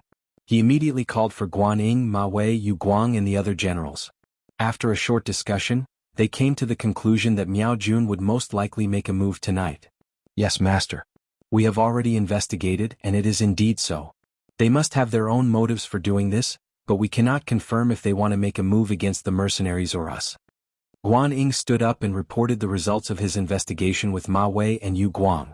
There is no need to confirm, they must be making a move against the mercenaries. Guang Yi was very confident. They were in the city, and attacking the city at night would be much more difficult than attacking in the day. Of course, he would also take some precautions. For example, if there were spies in the city, it was not impossible to open the city gates at night and lure the enemy into the city. How about this? The three generals will work hard tonight. Keep a close eye on the 4 cities and tell the soldiers below that without this old man's orders, even the 3 of you have no authority to open the city gates.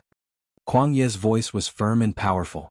Only by taking the authority into his own hands could he ensure that the city gates were not lost. As for whether his actions and suspicions would disappoint his subordinates, he couldn't care less at this critical time. Fortunately, it was only for one night. In addition, he was the Minister of War and the current Grand Tutor of the Crown Prince. His official rank was much higher than these people, so he still had some authority. As expected, when Kuang Yi said this, Guan Ying was slightly better, but Ma Wei and Yu Guang's expressions were somewhat unnatural. However, once they considered Kuang Ye's identity, even if the 2 of them were to have their authority taken away, they could only pinch their noses and nod in agreement. Master, since you can see that these Miao soldiers want to make a move against the mercenaries, shouldn't you send someone to remind the Duke of loyalty? Although they did not agree to send troops to deal with the bandits, they are still our allies. Guan Ying saw Kuang Ye's affirmation and thought about whether he should take the opportunity to express goodwill. Yes, I can send someone there to inform them. However, this old man thinks that the Duke of Loyalty has already seen through it. If he doesn't even have this little ability, how could the Huang bandits be destroyed so quickly? When Kuang Yi said this, his originally serious old face had a slight smile. However, he only wanted to send someone to inform Yang Qindong. As for sending reinforcements, it was better to forget about it. After all, he did not have much military strength in his hands. Moreover, the situation was unclear. If they opened the city gates in the middle of the night, who knew what kind of accident would happen? The sun had already set and the sky was beginning to turn dark. At this time, the people on both sides seemed to be waiting for the sky to turn darker so that they could fulfill some people's desire to kill in the dark and windy night. Susher. It was equivalent to 8 o'clock in the evening. The Miao army that was originally moving slowly began to speed up. With the sudden increase in speed, they could reach the mercenaries' barracks in half an hour and sneak into the camp. In other words, the time they decided to attack was Haishur, which was between 9 o'clock in the evening and 11 o'clock in the evening. This period of time was not the best time to sneak into the camp. This was because most people were not asleep, or those who were asleep were not in a deep sleep. Once something happened, they would be able to react immediately. However, after Zhang Tsing knew about this, he still did the opposite. This was where he thought he was smart. First, he slowed down the marching speed to make people think that it was late at night when they arrived at the mercenaries' barracks. This way they would make a wrong judgment. In order to ensure that they had enough energy at that time, if he was the leader, Zhang Tsung would arrange for the soldiers to sleep early and wake up before midnight. Considering that he would definitely do this, Zhang Tsung sent someone to observe the meal time of the mercenaries' barracks. As expected, the rising of the fireworks was earlier than usual. This was the signal to eat and sleep early. With this, Zhang Tsung was full of confidence. The plan was for you to prepare to set up defenses in the middle of the night. I won't go against your wishes and attack early. This way I can make use of the time difference. Thus, the sudden acceleration of the march at Haishur. Miao Jun, who had long been prepared and had even eaten in advance, began to move, running forward at an extremely fast speed. These people were abnormally excited, as if this time they were not going to war, but to obtain gold, silver, and treasures. With this kind of marching speed, the advantage was that even if they were discovered, they would not have enough time to prepare for defense. This was also the reason why General Zhang Tsung was so confident in giving the order to attack after knowing that the mercenaries' barracks did not specifically strengthen the defense. Under normal circumstances, such an unforeseen event would be discovered by the scouts first. Then the scouts would quickly pass the news back. After that, the general who received the news would arrange for the army to prepare for defense. All of this required time. During this time, if the two sides were far away, there would be enough time to prepare. However, when the distance was extremely close like now with less than an hour, it would be too rushed and even too late. In this way, the success rate of this kind of surprise attack was usually very high. With such a high probability occurrence and it was against the mercenaries, not only would the chances of victory decrease, it could also cause the battle to go in the other direction. That would be the failure of the ambush. This was what everyone called trying to steal a chicken only to end up losing the rice used to lure it. Not to mention the mines that were already buried outside the barracks that could allow people to fly into the air. Just inside the barracks alone, Yang Chendong had already given the order to rest and sleep when he knew that the Miao army would pass by the barracks. Thus, other than a few companies that had to be on duty, most of the soldiers had already entered a state of sleep. Just like what Tiger's man had said, the enemy might not really come in the middle of the night. In order to launch a surprise attack, it was very possible that they would come one step earlier. With regards to Tiger's man's analysis, Yang Chendong completely agreed and even felt gratified. A strong army or even a strong country in the future could not solely rely on himself. It needed everyone's hard work. Only when more loyal soldiers improved their abilities could they do great things together. Yang Chendong agreed with this analysis. Naturally, the Lung Feng soldiers only rested for half a day. They had already woken up at 7 o'clock in the evening and began to eat the warm meals that they had reheated earlier. They replenished their energy and prepared for the big battle. The entire barracks was quiet, but in fact, a monstrous murderous aura was forming. However, this kind of murderous aura could not be seen. It could only be felt when one was in the midst of it. It belonged to the kind of existence that could not be seen or touched. Not to mention the monstrous murderous aura, after the 10,000 Miao army rushed for nearly an hour, they could already vaguely see the mercenary barracks outside with torches. It was previously said that whichever army charged in first would be able to obtain more wealth. With such a military order, the army that had just arrived did not even have the time to regroup. Instead, they rushed straight to the front of the barracks like a swarm of bees. Everyone was doing their best at this moment, as if they were afraid that the benefits would not belong to them if they were a step late.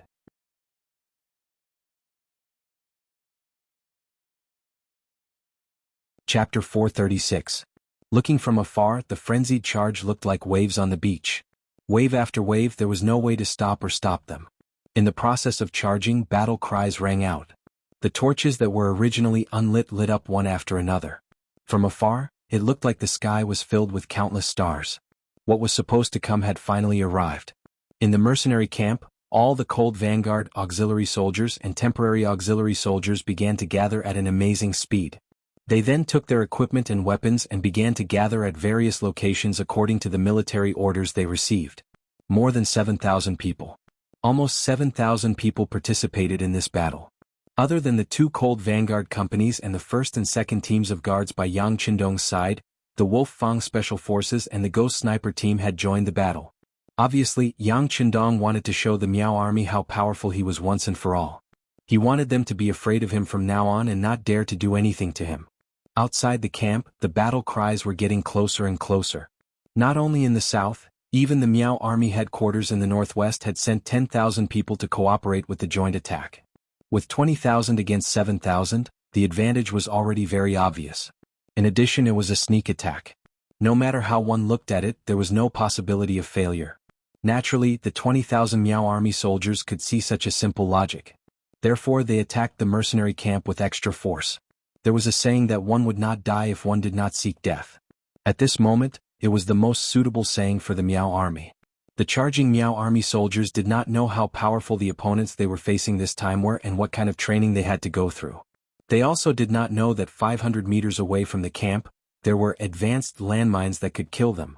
They had never even heard of this before. Once they stepped on it, it could quickly send them to the sky. Even if they did not shatter into pieces, it was enough to take their lives. Even the people around them could be blown to death by the fireball. It was precisely because of their ignorance and their eagerness to perform meritorious deeds that when the 20,000 Miao soldiers charged over from two different directions like a tidal wave, most of them did not even realize that they were already on the verge of death. All of this was completely reflected in the following battle. When the earth-shattering Miao army or fake Miao army, the ordinary southern Ming people who had no food to eat along the way, arrived 500 meters away from the mercenary camp while shouting excitedly. They were so excited that they thought that the fruits of victory were right in front of them. Then the first flame lit up. The first landmine exploded. It was especially dazzling in the night. This flame was like a meteor from outer space. Suddenly, a dazzling light flashed. Then at least 3 or 4 figures rose into the air. Then more than a dozen figures were blasted to the ground. Yang Qindong provided them with some important books and some finished mines. The carefully selected craftsmen of the munitions factory had finally developed the first batch of mines. However, they did not get the essence of the mines. Although they used a lot of materials, the power was actually much weaker. At least, it was far from being comparable to the landmines in the future. However, all of this did not matter. Firstly, the lack of power could be made up with numbers. Secondly, the Miao army's charge this time was too concentrated. Everyone was basically following each other as they charged forward. Under such a formation, the lethality of the bombs was naturally very dazzling. It was not like the future where the emphasis was on long-range attacks. Even when it was necessary to send an army, it was often infiltrated by small groups of elites. Therefore, in the West where the battles were the most intense, it was considered very effective if a bomb could kill more than 3 people at the same time. It was far from comparable to now where a bomb could kill more than a dozen people at the same time. Boom. After the first fireball appeared, the second fireball appeared, then the third and the fourth fireball appeared. Countless balls of light burned, causing countless Miao army soldiers to either die or be heavily injured. When the number of balls of light increased, the number of cries and screams on the battlefield suddenly increased. There were 2 rows of almost 3 landmines. Yang Qindong considered that there were many Han civilians among them and did not want to kill too much. Otherwise, if he made them denser, there would be more fireballs and the lethality would be even greater. Clusters of flames lit up one after another. In the blink of an eye, the first row of landmines had all been passively detonated. Very quickly, the second row of landmines went off as well. Who knew how many people were lifted into the air in despair and died in horror and fear? Why did this happen? Since the first row of landmines had already been detonated and the 2 rows were 20 meters apart, why did the second row of landmines explode? Speaking of which, this was caused by the Miao army's desire for grandiose achievements. If the Miao army had not underestimated the mercenaries and relied on their numbers to attack in a dense formation, this would not have happened. It was because he knew that the mercenaries might have extremely advanced firearms that General Zhang Zeng decided to attack in such a way. In this way, if they were to encounter firearms from afar, they would not be able to kill many with such a dense formation. This allowed them to charge all the way until they entered the camp and engaged in close combat. The scales of victory would naturally tilt towards them. It could not be denied that this might be a way to break through the firearms formation. It was just like when the Great Ming Dynasty was at its peak.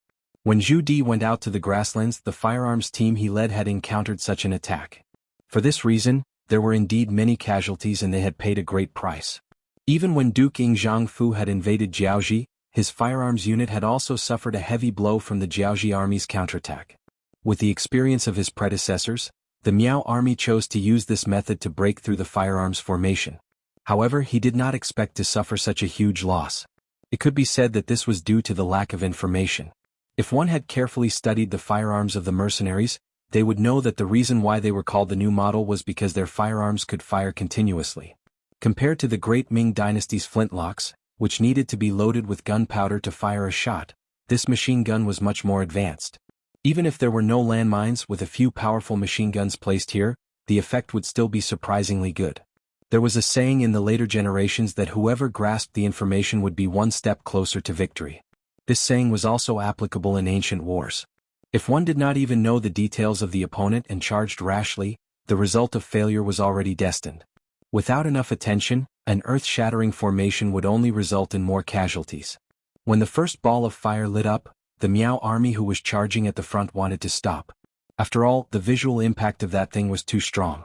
However, they were at the very front. If they wanted to stop, they would have to ask for the permission of the brothers behind them. Therefore, before they could do anything, a huge force came from behind them, pushing the Miao Jun in front of them forward. Boom, boom, boom. As the explosions continued, the Miao army in the middle finally felt that something was wrong. However, how could they stop when they were charging at such a high speed? Just like that, they pushed their brothers at the front another 20 meters until the second row of mines was triggered. Only then did the army stop charging forward. However, it was also at this time that the Miao army at the back also rushed forward without hesitation, not knowing what was going on. Very good, the second wave of landmines has been triggered. Inform all the warriors that there is no need to follow the previous direction. There are no more landmines in front of us. Everyone charge. Luo Pe, the commander of the 2nd Cold Vanguard Regiment, who was appointed to be in charge of this battle, used a telescope with night vision to observe the situation on the battlefield. What followed was his excited shouts, followed by the loud sound of the bugle call. A squad of 10 warriors blasted the bugle call. The sound spread out and could be heard clearly on the battlefield. When the bugle call sounded, it meant that the entire army was charging. The moment they heard the bugle call, 7,000 Yang family soldiers rushed out like ferocious tigers with weapons in their hands. It was the same charge, but the Yang army's formation was much more orderly. The first echelon held bows that could shoot up to 100 meters away. Each person had 10 arrows. One could imagine the consequences of throwing the arrows into the air. Each person also had crossbow arrows that could penetrate anything at close range. When they reached a certain distance, it was time for them to show their power. The second echelon held shields and short swords. They could both defend and attack. The third echelon was also the main force of the charge. The steel swords and spears were like a sharp knife that pierced into the enemy's heart. The fourth echelon was mainly used for battlefield rescue. Some of them were carrying a stretcher in pairs, some were holding ropes to tie the captives, and some were holding loudspeakers that could be used for propaganda purposes. Under the protection of 100 fully armed elite cold front soldiers who were armed with the Type 95, they walked at the back and did the finishing work. The few echelons advanced in an orderly manner. No matter how fierce the battle was, their footsteps were firm. They were like a human tank, rapidly advancing forward. On Miao Juanzhong's side, more than half of the front line was destroyed. Even the middle line was heavily damaged. It was at this moment that the rear line rushed over and collided with the retreating front line and middle line. Get out of the way, retreat. Get out of the way, you cowards. Why are you retreating? Get out of the way, let us charge forward. Idiot, don't you see the fire god showing his power? Why aren't you turning back? Chaos before the battle. This was Miao Juanzhong's performance. The powerful landmines made these uneducated soldiers who did not understand science think that the fire god was showing his power. They were all scared out of their wits. How could they still have the will to fight?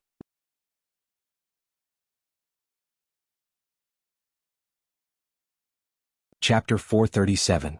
Both sides were still pushing and shoving each other, not giving way to each other. Suddenly, arrows fell from the back and landed among the Miao soldiers who were confronting each other. At that moment, many of them were shot and fell to the ground. Where are our archers? Fight back. Seeing the arrows falling from the sky, Zhang Tseng, who was commanding the battle at the back, shouted loudly. Following his shout, some scattered archers also started to fight back. The arrows hit the shields of the Yang family army's 2nd echelon.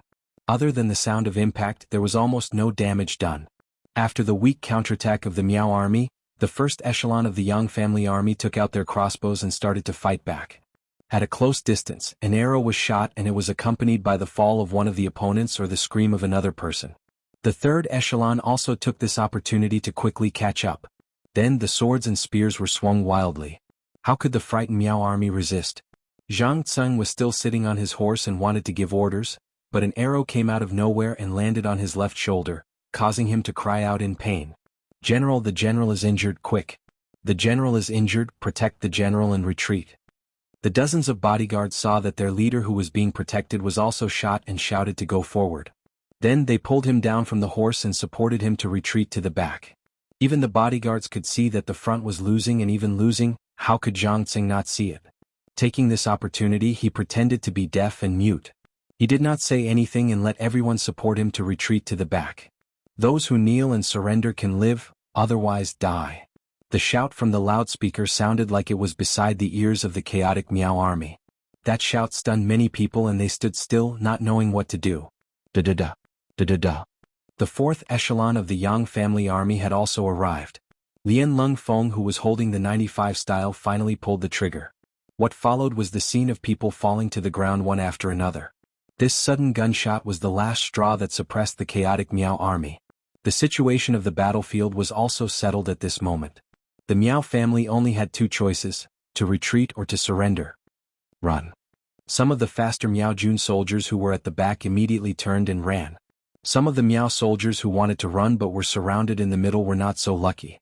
When mercenaries began to appear around them, these people seemed to have only one choice left, which was to kneel down and surrender. The sound of gunfire continued, and the sound of cold weapons clashing could be heard from time to time. However, it was clear that the commotion was getting smaller and smaller. The battle had not even officially started, but it was already heading towards the end, in the Miao army's main camp. Although King Miao Jinlong was still sitting at the head of the tent, his expression was obviously not as calm as before. The moment he heard the explosions, he had a bad feeling in his heart. It was just that he didn't want to admit it until he received the battle report from the front line. Reporting. The tent's curtains were pulled open from the outside, and the scout general who rushed and knelt on the ground with a thud. Reporting to your majesty, our army has been ambushed by the enemy and is retreating in defeat. Ambush? What kind of ambush? Aren't the mercenaries resting and sleeping? Miao Jinlong suddenly stood up from his chair, staring with a pair of red eyes as he spoke in a cold voice. We still need to find out the details, but the fact that the army is retreating is a fact. Please end it quickly, your majesty. The scout general did not know how to explain what he had seen. He only remembered that the moment the fire flashed, his eyes seemed to have gone blurry. Then not long after he saw the Miao army frantically retreating. If you can't find out, what's the use of having you? Hearing his subordinate's reply, Miao Jinlong was furious. Although he had already felt that something was wrong when the answer came out, he realized that he could not take it anymore. Miao Jinlong was so angry that he lost his composure. Fortunately, Scholar Zoda's mind was not messed up. After all, this was the outcome that he had expected. However, his words carried little weight and he could not stop it. In addition, he also wanted Zhang Tseng to suffer a great loss, so that he would not continue to be so arrogant in the future. Now that he saw that the front line had indeed lost, he stepped out from the ranks and said to Miao Jinlong, Your Majesty, since the front line has lost, you should immediately send a general to receive them and reduce the losses. At the same time, close the camp gates and prepare for defense. This is the safest way. When Miao Jinlong heard Zoda's words, he was like a drowning man who had grabbed onto a piece of dead wood, nodding his head like a chick pecking at rice. Not bad, not bad. Go and prepare according to what Scholar Zhou said. This was the strategy that they had discussed before. After all, planning for defeat before planning for victory was also the art of war. Of course, these suggestions were put forward by Zoda. It was also under his persuasion that the Miao army only sent out 20,000 men this time. Otherwise, they might have sent out even more people, and naturally, the losses would be even greater. With Miao Jinlong's orders, the Miao army camp quickly moved. Those who were supposed to save people went to save people, and those who were supposed to defend the camp tightened their defense. At least they did not lose their composure during the chaos. More importantly, Kuang Yi, who was originally looking for an opportunity to send out troops, could not find a suitable opportunity. Kuang Yi could see that the Miao army wanted to attack the camp. It was because of this that he thought of what he should do. For example, if the mercenaries lost, they would have to defend the city gates. On the other hand, if the mercenaries won, could he also take the initiative to attack? For example, he could directly attack the Miao army camp and capture or kill Miao Jinlong. Between the two options, he also made preparations for the second option. With his understanding of the mercenaries, of course, he thought that Yang Qindong had a higher chance of winning this battle. The reality was as such. After a series of explosions and sparks, the Miao army lost. As such, Kuang Yi urgently sent people out of the city to watch every movement of the Miao army camp. At the same time, other than leaving a portion of the troops to Guanyin to defend the city, General Ma Wei and General Yu Guang were gathered by him to prepare 1,000 soldiers to attack the camp. Unfortunately, the number of troops was still too little. After receiving the news that the Miao army camp was not in chaos, and that the defense was orderly, Kuang Yi could only give up on the idea of military action with a face of disappointment. Firstly, his troops were too little. Using 1,000 to attack the enemy's camp of 60,000 was no different from seeking death. Secondly, he did not inform Yang Qindong in advance. If he rashly attacked without any support, it was very likely that he would not be able to return. Kuang Yi stopped all military operations and only sent out scouts to investigate the situation outside. He still had a glimmer of hope, and that was whether the mercenaries would take the opportunity to attack the Miao army's main camp. If that was the case, he would definitely intervene. To Kuang Ye's disappointment, the mercenaries did not intend to attack the Miao army camp. They only rushed out for 2 miles before stopping. Following that, they turned back to clean up the spoils of war. Groups of captives were tied up with ropes and brought back to the mercenaries' camp. Piles of fire were set ablaze, directly igniting the corpses of the dead Miao army soldiers. This was not to destroy the corpses, but to prevent any plague from spreading after so many people died. Zhang Tsing still managed to escape, along with 8,000 Miao army soldiers. When they retreated back to the Miao army camp in shock, their legs seemed to be filled with lead, and they could not move a single step. Just like that, they sat on the ground with a plop. The soldiers could act like a bear, but as a general, Zhang Tsung could not. He scrambled into the main tent and knelt in front of Miao Jinlong, begging for punishment. Looking at Zhang Tseng, who still had an injury on his left shoulder, although Miao Jinlong was filled with hatred, he did not punish him too much. This was a general who started the war with him, a meritorious subject and the purest of the Miao people. Thus, after reprimanding him, he let him go to recuperate. Regarding Miao Jinlong's nostalgia, Zoda, who was watching from the side, admired and hated him at the same time. He admired a master who was loyal, and that was the goal he should follow closely. If he followed such a person, at least he would not have to worry about being heartlessly abandoned.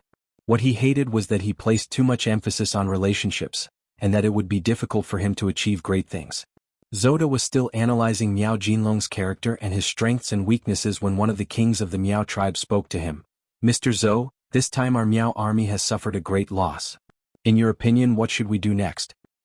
King Zoda quickly retracted his wandering thoughts and changed to a very serious expression. "After tonight's incident, we have already seen the strength of the mercenaries, and they are indeed very strong. It is better not to go head-to-head with such an opponent. Otherwise, it will hurt the king's foundation.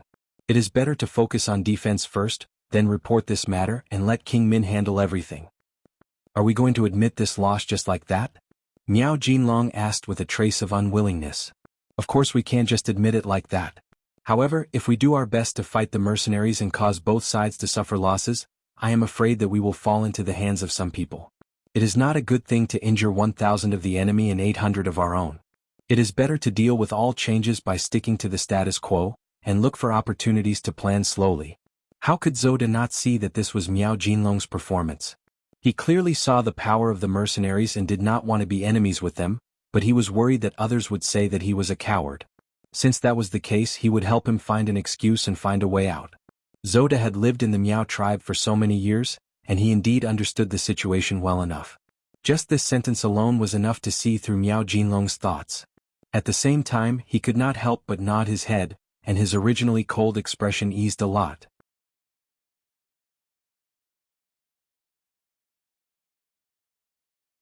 Chapter 438. He was not the only king in the Miao tribe. Just this time, there were 3 powerful armies that followed the king of Min's army. They were Yang Wenba, the head of the Miao tribe in Dumeng village, Wu Yingtu, and himself. Speaking of which, the strength of these 2 groups was not weak. If he were to be heavily injured and let them know, they would probably rejoice in his misfortune. He would definitely not do something that would hurt his loved ones and make his enemies happy. Okay, Scholar Zhou is right. Since that is the case, immediately give the order to lock down the camp gate. Soldiers are not allowed to enter or leave without orders. At the same time, report this matter to the king of Min and ask for support. Originally, Miao Jinlong just wanted to find a way out. Now that the excuse had appeared, Miao Jinlong used it as an excuse.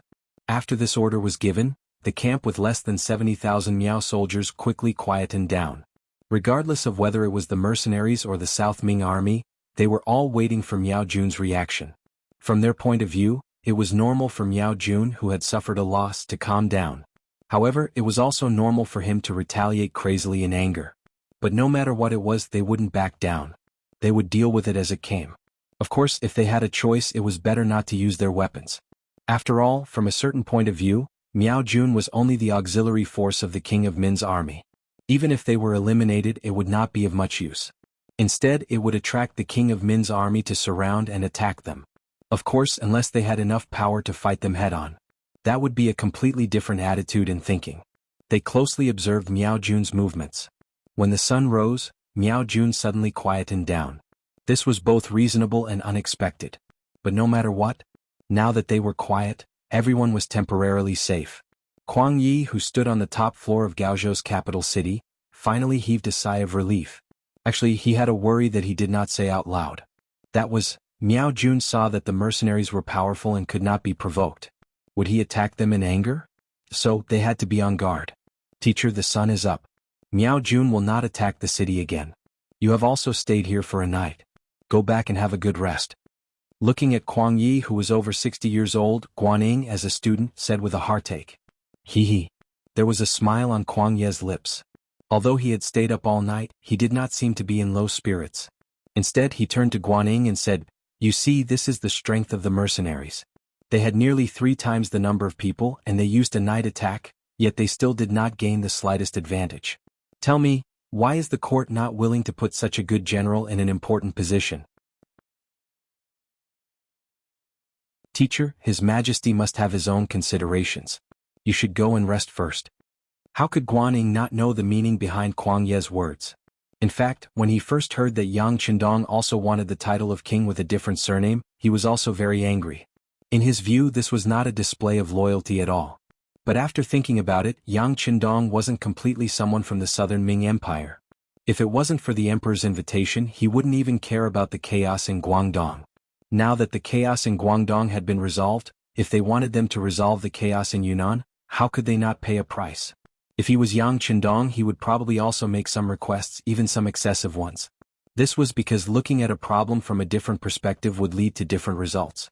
For example, if 2 people were looking at the same palm, you would look at the palm, and the other would look at the back of the hand, their feelings would naturally be different.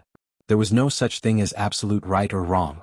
Although Guaning knew that Yang Qindong's request was somewhat excessive, even demanding an exorbitant price, but looking at the current situation, it seemed that other than him, it would be very difficult for others to turn the situation around in a short period of time.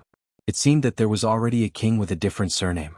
Yang Qindong's request for one also didn't seem to be too excessive. Let's not talk about how Guaning looked at Yang Qindong first. Let's talk about how when he helped his teacher Kuang Yi down the tower to rest, the 6th young master was not idle at all in his own camp. The battle had already ended, and under the efficient operation of the Yang family army, the cleaning of the battlefield was also nearing completion. The battle statistics were also reported under the cooperation of the regiment political commissar, the battalion instructor, and the battalion instructor. Right now it was placed on the table in front of him. Last night's battle was a battle with preparation, which was why they achieved such a glorious result. On the battlefield they killed more than 5,000 enemies, captured nearly 7,000, and only about 8,000 escaped. To be able to achieve such a result with 7,000 soldiers on the battlefield, it was indeed very gratifying, and could be considered a great victory. But when he saw the losses on the Yang family army's side, Yang Qindong still couldn't feel happy.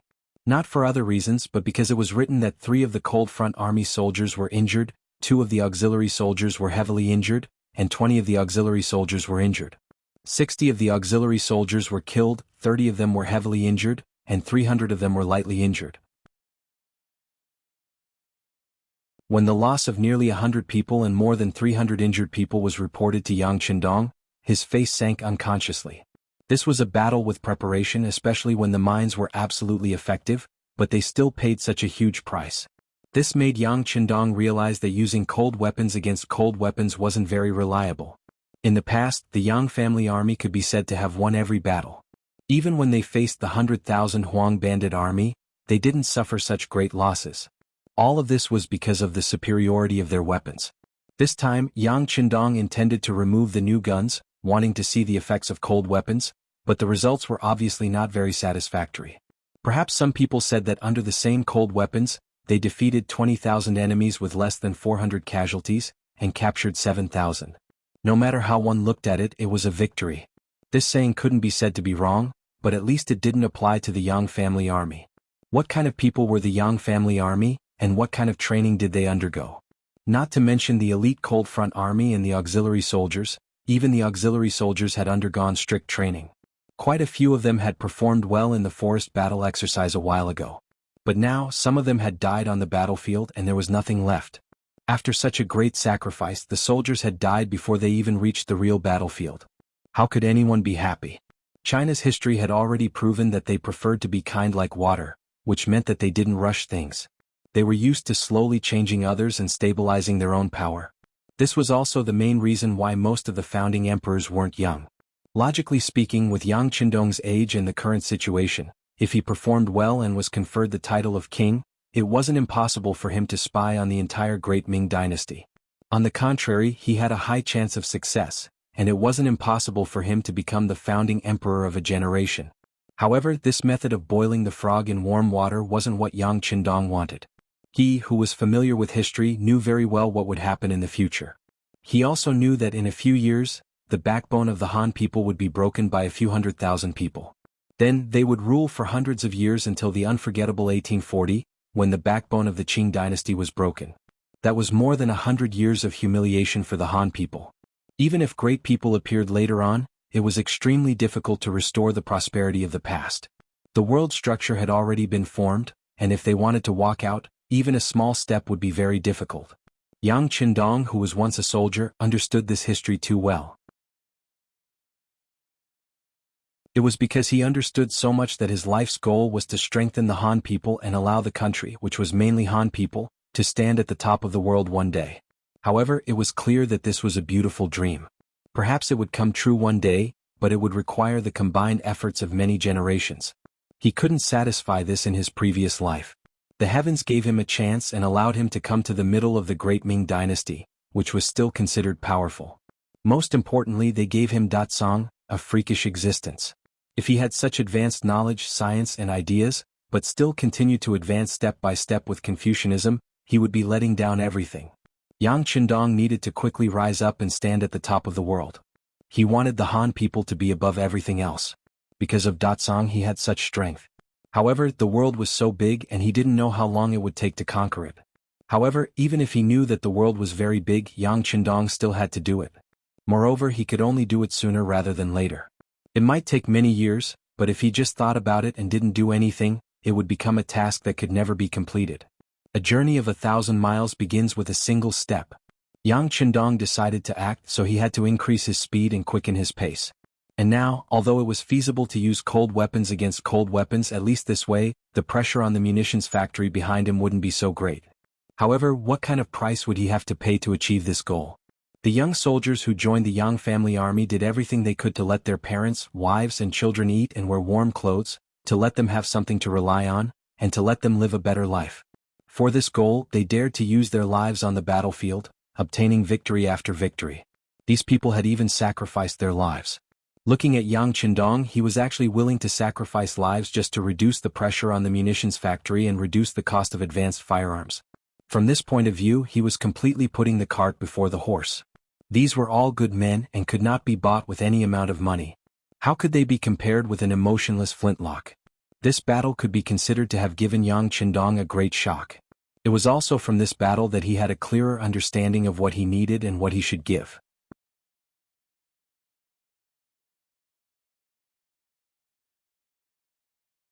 Chapter 439. Early in the morning, in the courtyard of the mercenary camp, 7,000 Yang family soldiers stood in their respective lines. In front of them were the corpses of 63 temporary auxiliary soldiers. Beside them, there were a few dozen heavily injured comrades carried on stretchers, as well as hundreds of others wrapped in bandages. These were the soldiers who had died in the battle last night. Now, all the dead soldiers had been carried out, and the corpses had been put on some simple makeup to make them look less tragic. The other injured comrades were scattered around. This scene stunned all the auxiliary soldiers and temporary auxiliary soldiers except for the elite soldiers, Cold Vanguard. Their faces were filled with confusion. Lung Feng naturally knew what was going on. In the previous battle on Ryukyu Island, there were also examples of comrades sacrificing themselves. The auxiliary soldiers were a little better. Most of them had heard about the death ceremony when they joined the army in Crimson City. It was said that this ceremony would allow their souls to ascend to heaven and stop suffering. They even said that this ceremony was called a memorial service. They had only heard about it but had never actually experienced it. The temporary auxiliary soldiers were completely stunned. They had never heard of it and had never seen it with their own eyes. At this moment they stood there with a look of confusion. Perhaps in their minds they had clearly won a great victory last night, so why did they make everyone look so solemn? What was going on? In the eyes of others, defeating 20,000 enemies with less than 400 casualties, killing 5,000, and capturing 7,000 was naturally a great victory. But in Lung Feng's eyes, this victory was nothing. Fortunately, most of them had used cold weapons yesterday. If they had used the 9-5 sword, this battle would not have been considered a victory. At most, it would have been a draw. The Yang family soldiers were all gathered here. At the same time, the 7,000 captives were all escorted here. According to Yang Qindong, this was a pre-battle education. If this method was used well, it would have an unexpected effect. Everyone was present. The commander of Lung Feng's 2nd Regiment, Luo Pe, ran in front of Yang Qindong, who was in his commander's uniform, and gave a very standard military salute. "Comrade Commander, all the members of the memorial service have gathered. Please give your instructions." "Please be at ease," Yang Qindong said solemnly. He put on the marshal's uniform that he had kept in the large warehouse to show his respect for this ceremony. Just like Luo Pe and the group of officers, they had also changed out of their combat camouflage uniforms and put on regular clothes to show their solemnity and might. In fact, after these officers changed into their normal uniforms, they did indeed look very impressive. Many of the soldiers who were charging towards the Imperial Army made up their minds to perform well in the future and get themselves an official uniform. How impressive would it be when they returned to their hometowns? As for Yang Qindong, when he strode to the center of the temporary stage, the entire camp fell silent. At that moment, there was only one person in the eyes of tens of thousands of people. There was only one sound in the ears of tens of thousands of people, and that was Yang Qindong and what he was about to say. Dear comrades did not use a script. Yang Qindong chose to give an impromptu speech. Fortunately, he had experienced many such occasions in his previous life, so he already had a rough idea of what to say. However, it was a different era. Today he used a practical speech. The target scanned the entire place, not even letting go of the Miao army captives who were still tied up. Then he said in a solemn voice, "Dear comrades, last night, the Miao army suddenly launched a fierce attack on our camp. In the face of the test of life and death, all of you made a heroic performance and handed in a perfect answer sheet. Relying on your courage, you defeated your opponents and won the victory. You are the best and I am proud to have all of you. Salute." First of all, the victory of last night was affirmed. This made all the soldiers who participated in the battle puff out their chests. Everyone's face was filled with pride. But Yang Qindong's tone changed and his voice became a lot deeper.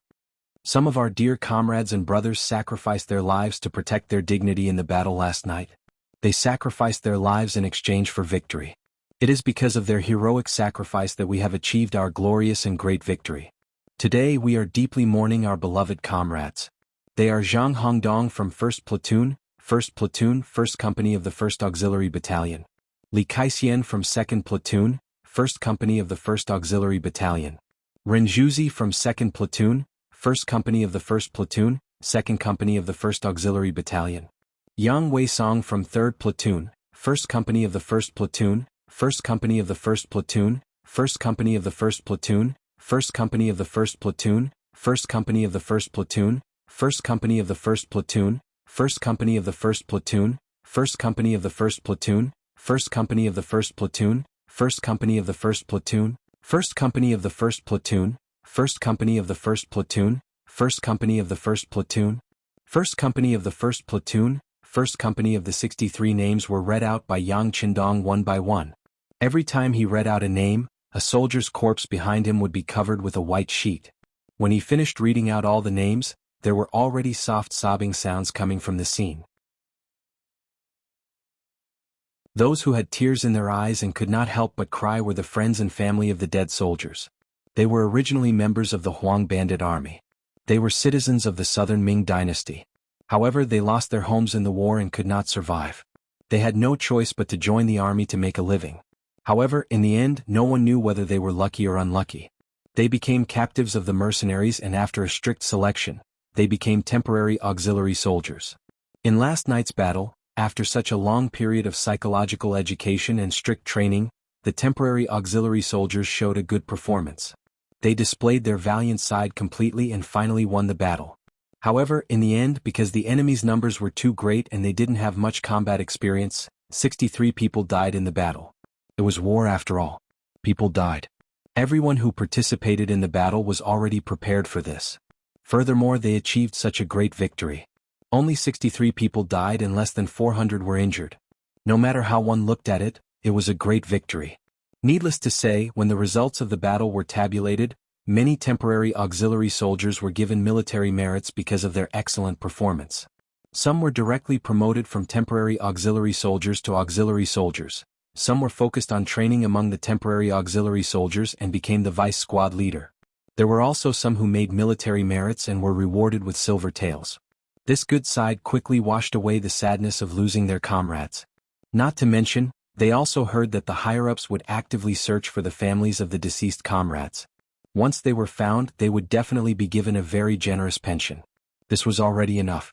At least, this kind of treatment was not available in other armies. But even so, the memorial service was still held. The young man who was said to be the highest official read out everyone's name. This honor was probably something that none of the temporary auxiliary soldiers would have thought of. Such a glorious scene, such a solemn memorial service, how could they not be moved and even shed tears? In fact, before they joined the temporary auxiliary soldiers, most of these people did not even have a decent name. Stone, Goshing, Taidan were their titles.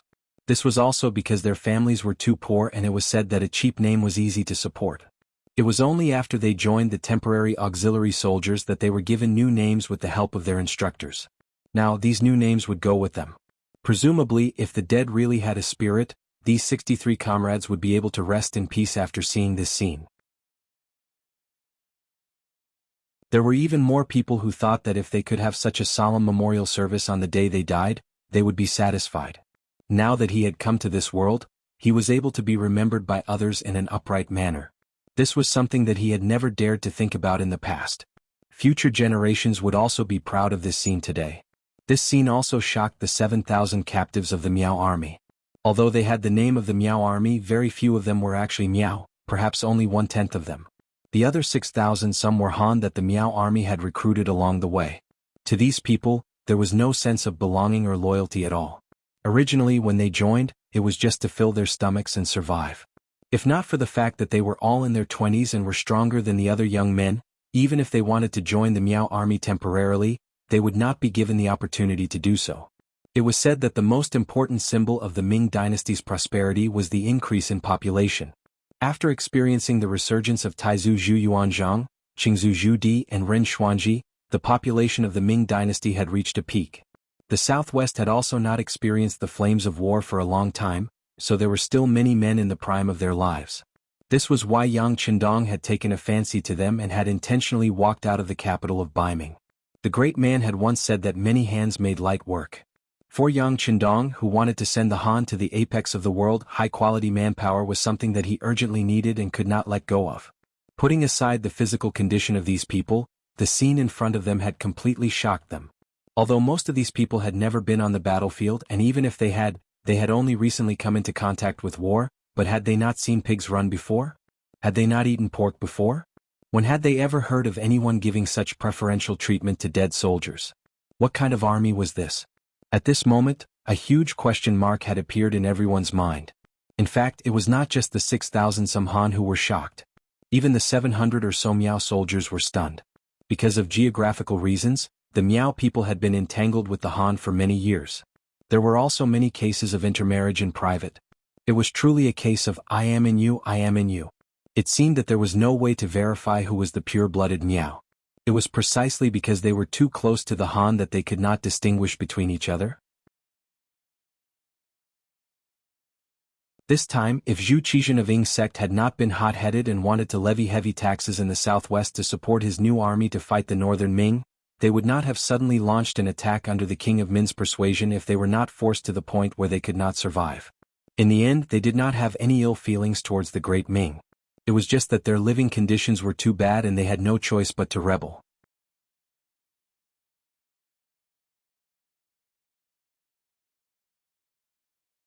Chapter 440. However, regardless of whether they were 100% Miao people or not, they rarely came into contact with war. It was only because they were Miao people that they were valued and trusted more by Miao Jinlong.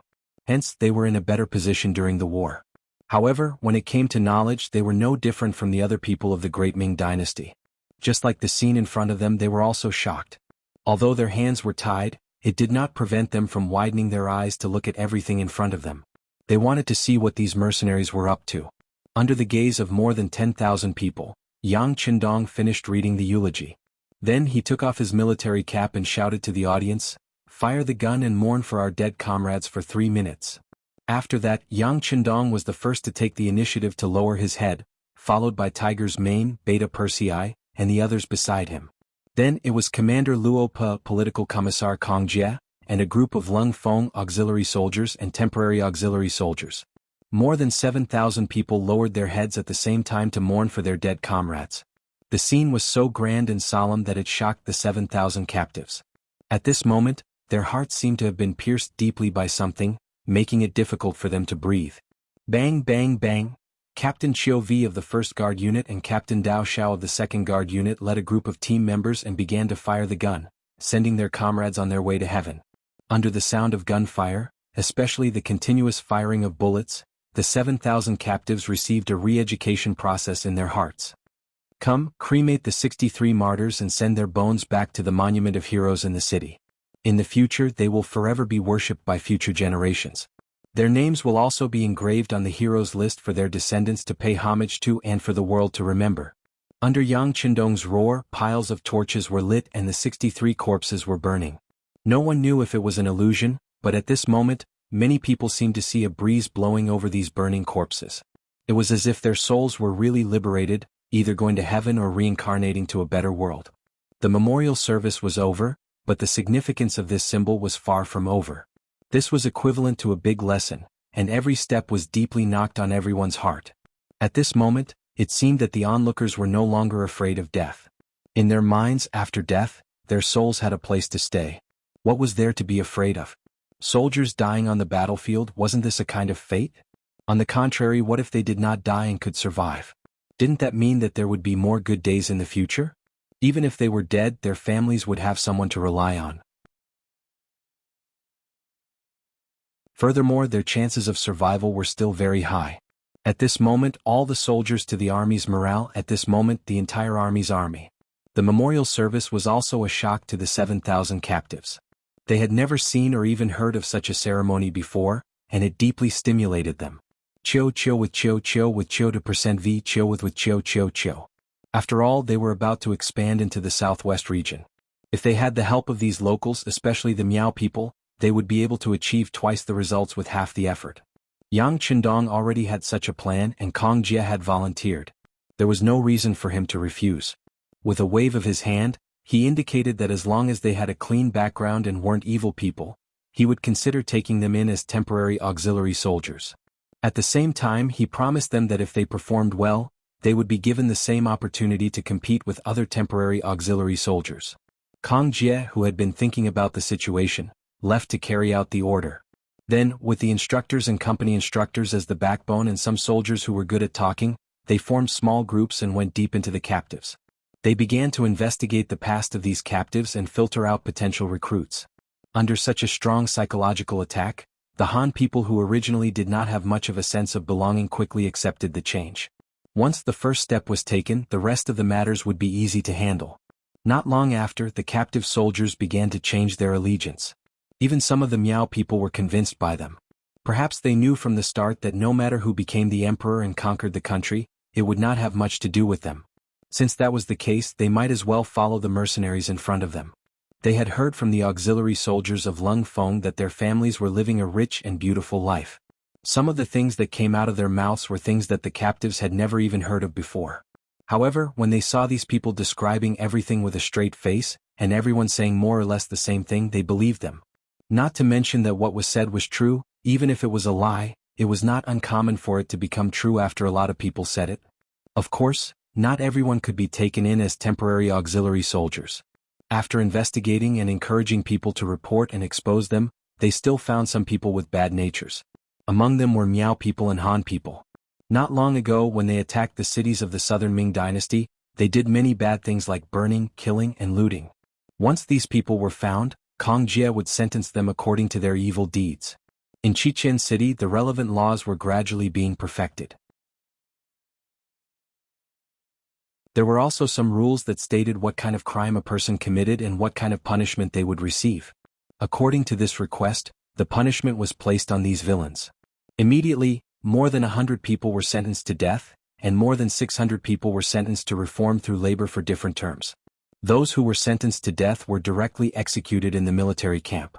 Over 100 swords fell, and over 100 heads fell to the ground. Over 100 people died. As for those who were reformed through labor, they were all escorted to Lijiu Prefecture behind them. At the border of the coast, the Yangshi Navy had already sent ships to wait there. They brought over many new weapons and ammunition from the munitions factory.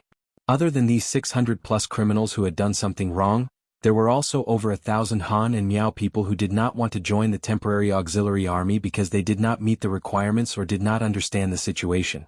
These people would all be sent to the small glass island. When they arrived there, those who should serve their sentences would serve their sentences and atone for their sins through labor. The others would also be sent to other units and factories that needed them. In the end, out of the 7,000 captives, only 5,000 were allowed to join the temporary auxiliary soldiers. Even so, this result was enough to make Yang Qindong very satisfied. After a battle, they had learned a lesson and experience.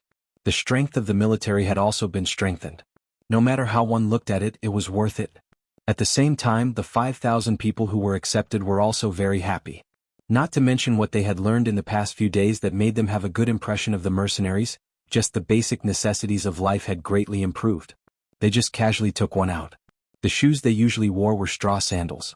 In the Ming Dynasty, only officials and rich people could wear leather boots or long boots. In the 25th year of Hongwu, the imperial court further decreed that commoners, merchants, craftsmen, soldiers and odd-job workers were strictly prohibited from wearing boots. They could only wear leather boots. Only in the cold northern regions were they allowed to wear leather boots. Those who disobeyed would be punished with death. As for the ordinary commoners, they mainly wore straw sandals and leather boots. They were just ordinary shoes and leggings. Walking with such shoes naturally wouldn't be a problem. However, if one wanted to travel for a long time, it would easily cause problems. Many times when one went on a long journey, one would have to bring several pairs of shoes. There was no guarantee that they wouldn't break or that there wouldn't be a time when one was barefoot. Let's look at what kind of shoes the mercenaries wore. Forget about cloth shoes, the lowest were rubber shoes. The garment factory copied the rubber shoes provided by Yang Qindong. Due to the seriousness of the people at that time, coupled with the fact that there wasn't a trace of laziness in the workmanship, such shoes were much sturdier. The more powerful ones, like the elite soldiers of the Cold Vanguard, wore high-waisted leather boots. They would even dare to charge through a mountain of blades and a sea of flames. Once a temporary auxiliary soldier joined, they would immediately be given 2 pairs of rubber shoes the size of their feet and a set of extremely resistant green training uniform without any military rank. Just based on this, who knew how many people were attracted to this place? This was all caused by poverty. If the commoners were wealthy and accustomed to a stable life, then even if someone wanted to rebel, they wouldn't be able to do much. Speaking of which, in terms of lessons and experience after a cold weapon battle, Yang Qindong saw his own shortcomings. When the weapons used by everyone weren't too different, no matter how well prepared you were, there would still be casualties on the battlefield. Thus, how to prevent such a thing from happening became a problem that Yang Qindong had to seriously consider. After calling over Commander Luo Per of the 2nd Cold Vanguard Regiment and Commander Lu Zhua of the Auxiliary Regiment, they finally decided after a round of discussion. In the future, whenever there was a war, the Cold Vanguard Regiment wouldn't need to use any cold weapons to fight. They would directly use the Type 95 to overwhelm the enemy, except for special circumstances. As for the auxiliary soldiers, they would be allocated a Type 81 assault rifle in normal times, while the other 2 would use strong crossbows. During wartime, each person would have a crossbow. In short, they would be able to protect themselves and kill the enemy. As for the temporary auxiliary soldiers, their loyalty had yet to be tested, and their strength had yet to be proven. Thus, they could only be given some steel knives and spears. Of course, the quality of these steel knives was different from the ones used by the Ming Dynasty soldiers. They were also harder. In fact, when they were fighting, they might even be able to chop the opponent's large knife in half and gain the advantage. Since it was a battlefield, there would always be casualties. A temporary auxiliary soldier was like a big fish that had to jump through the gate. Only when you fully displayed your advantages and truly gained everyone's recognition would you be able to become an official auxiliary soldier and enjoy the qualifications to use advanced firearms.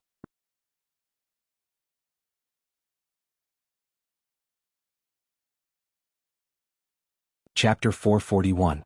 What was comforting was that when Luo Per announced these rules and regulations on behalf of the military, no one stood out to oppose it. It seemed that this was unfair to some people.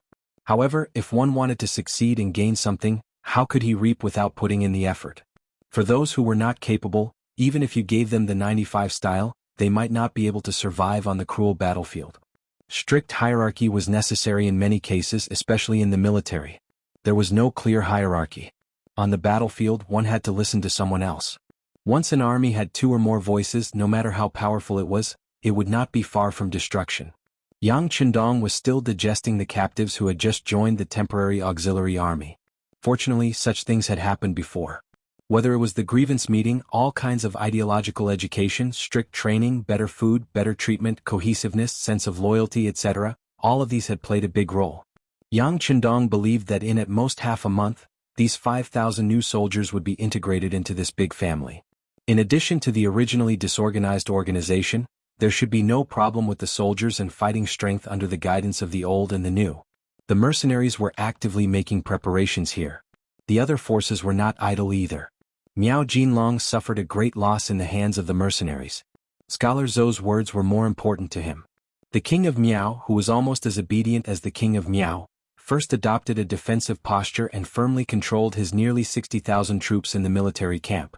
At the same time, he sent people to ask the king of Min for provisions, reinforcements, and countermeasures. The king of Min's base camp temporarily chose Pingyue Mansion as the corner. To the east of Pingyue Mansion was Xiaozhou Mansion. After that, they would be at the forefront, which was also Ganzhou Mansion, where the king of Yangzhong, Zhu Huilu, was at the vanguard. The biggest advantage of living in Pingyue Mansion was that they could attack and retreat without worrying about personal safety. From this point alone, it could be seen that the king of Min, Zhu Huilu, was still very afraid of death.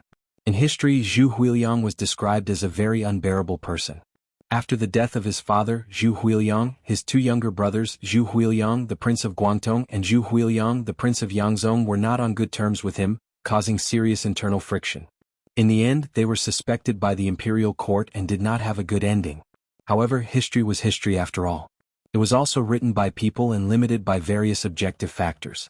Sometimes, it even depended on the personal interests of the historian.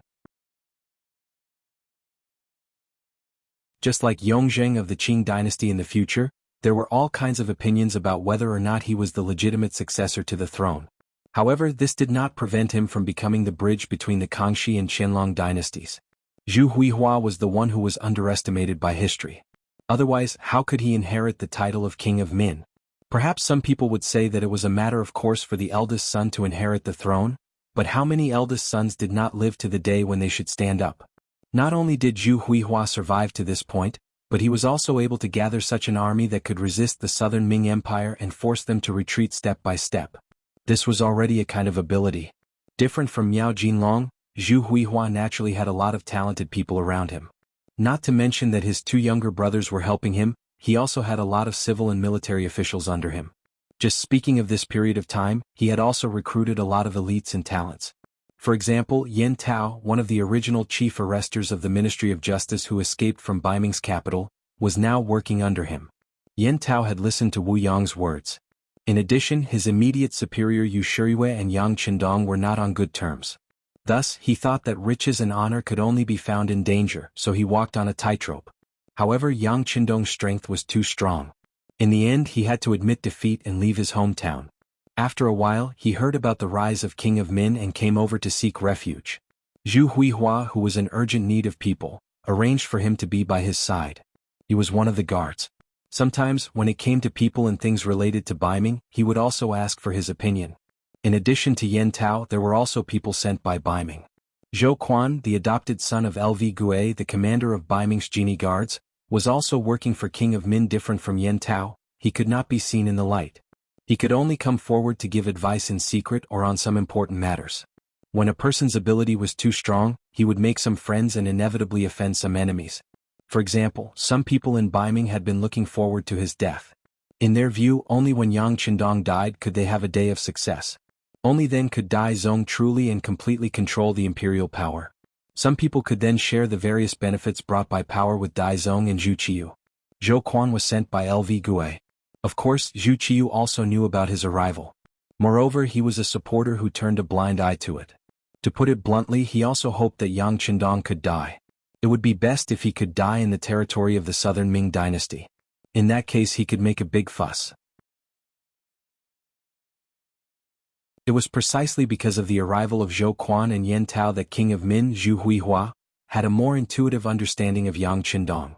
After receiving Miao Jinlong's battle report, he did not immediately send reinforcements. Instead, he asked these two to help him analyze the current situation.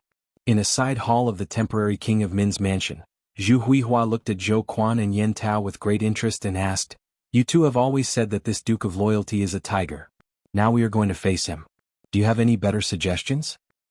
By the way, not only do we value him but also the Daizong Emperor values him. Even the prodigal Zhu Qizhen values him. I have already received the news that Nanjing seems to have agreed to give Yang Qindong the title of king." Before listening to their opinions, Zhu Huihua first told them all the news he had received. From this point of view, it was not a day or two that he had the intention to rebel. It seemed that he had arranged a lot of people in the imperial court of the southern Ming dynasty. Hearing this, Zhou Quan and Yan Tao first looked at each other. They were a little frightened by Zhu Huihua's power. In particular, Zhou Quan also wondered if King of Min had also arranged some people in Baiming. Of course, he would not ask such a thought, let alone say it out loud. The two sides were now in the stage of cooperation. On the surface they needed to be sincere and united.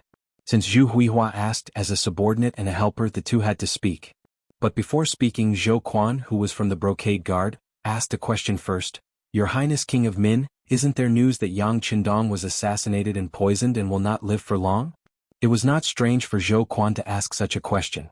Although the powerful Great Ming dynasty was divided into the north and south, because of the short time, many yamen still had connections with each other. Especially important departments like the Brocade Guard, it was impossible to be divided so clearly in such a short time. It was not strange for Zhou Quan to know about the news that Yang Qindong was assassinated and poisoned in the southern Ming Brocade Guard. "That's right." Zhu Huihua nodded. "I also heard such a thing. But isn't he still alive? As long as he is not dead, he is worth paying attention to. Moreover, sometimes the dead can make a comeback." Zhu Huihua's words were not completely groundless. It was only because of his cautious personality. This was also because he had heard many stories. One of them had been told by Yang Qindong himself. Back in the immortal abode of Baiming's capital, he had appeared as the ancestor of storytellers to talk about the three kingdoms. It was said that in order to harm Bemei, a powerful official of the Wei kingdom at the time, the deceased Zhuge Liang had purposely made a blank book soaked in poison, saying it was a heavenly book. In the end, he had tricked Bemei and poisoned him to death. This was the famous example of a dead man killing a living man. Of course, all of this was just an unofficial legend. It could not be taken seriously. This was also something that Yang Qindong had said back then in order to raise the immortal abode's reputation. Unexpectedly, Zhu Huihua had heard it and taken it seriously. With this explanation, Zhou Quan nodded. He did not want to dwell on this matter any further. It was just as people said. As long as a person was not dead, it could not be taken seriously. Besides, with Yang Qindong's craftiness, it was hard to say what the inside story was. Since they couldn't talk about whether or not Yang Qindong was going to die, they could only treat him as an opponent. Thinking up to this point, Zhou Quan cupped his fists and said respectfully, "Your Highness Prince of Min, as far as we know, Yang Qindong is an extremely formidable person. Back then he had defeated the Walla's army with only a few hundred men. We must be careful when facing such an opponent." As soon as Zhou Quan finished speaking, Yan Tao also expressed his agreement and added, "Brother Zhou is right. This Duke of Loyalty is not easy to deal with, especially when it comes to leading troops. Otherwise, he wouldn't have been able to annihilate young Master Huang's forces in less than 2 months. We need to be more cautious when dealing with him." Both of them were extremely cautious. Zhu Huihua nodded in agreement. "Then what do the two of you think we should do next? Are we not going to fight back?" "It would be best if we don't fight back." Yan Tao nodded. Zhou Quan couldn't help but frown when he heard Yan Tao's suggestion. His mission was to do everything possible to kill Yang Qindong, Baiming's greatest threat. Now that this person had taken the initiative to become Prince of Min's enemy, it was the best time to eliminate him. How could he tolerate doing nothing? Yan Tao had already seen Zhou Quan's expression from the corner of his eyes. Of course he knew what Zhou Quan was thinking. Therefore he chuckled and said to Zhu Huihua, "Your Highness Prince of Min, the strength of the mercenary army was clearly stated in Miao Jinlong's secret letter. 20,000 Miao soldiers were a surprise attack, but they were defeated by 7,000 people. Even if we were to face such an opponent, it would be very difficult to deal with them. If we have too few soldiers, it would be difficult to deal with them in one go. However, if we have too many soldiers, it would give the southern Ming Empire a chance to breathe. This would be very disadvantageous to the overall situation.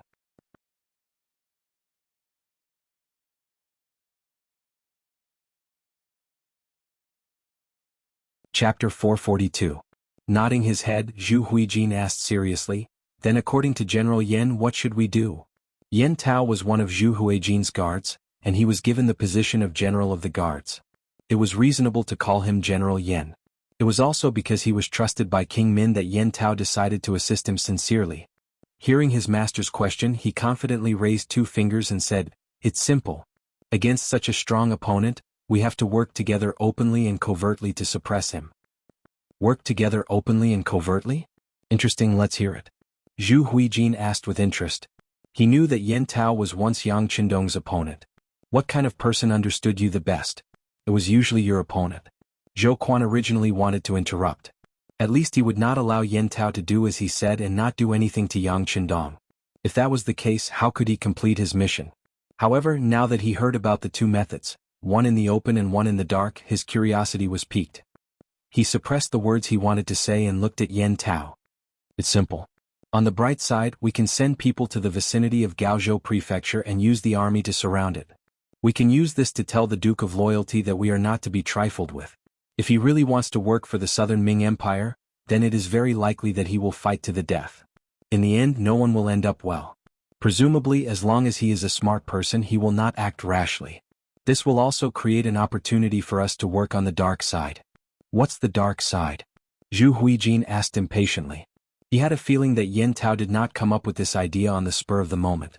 He was afraid that he had already prepared for this. As expected, Yen Tao's next words confirmed Zhu Huijin's thoughts. "On the dark side we can assassinate Yang Qindong. I have already chosen the person. He is called Emota.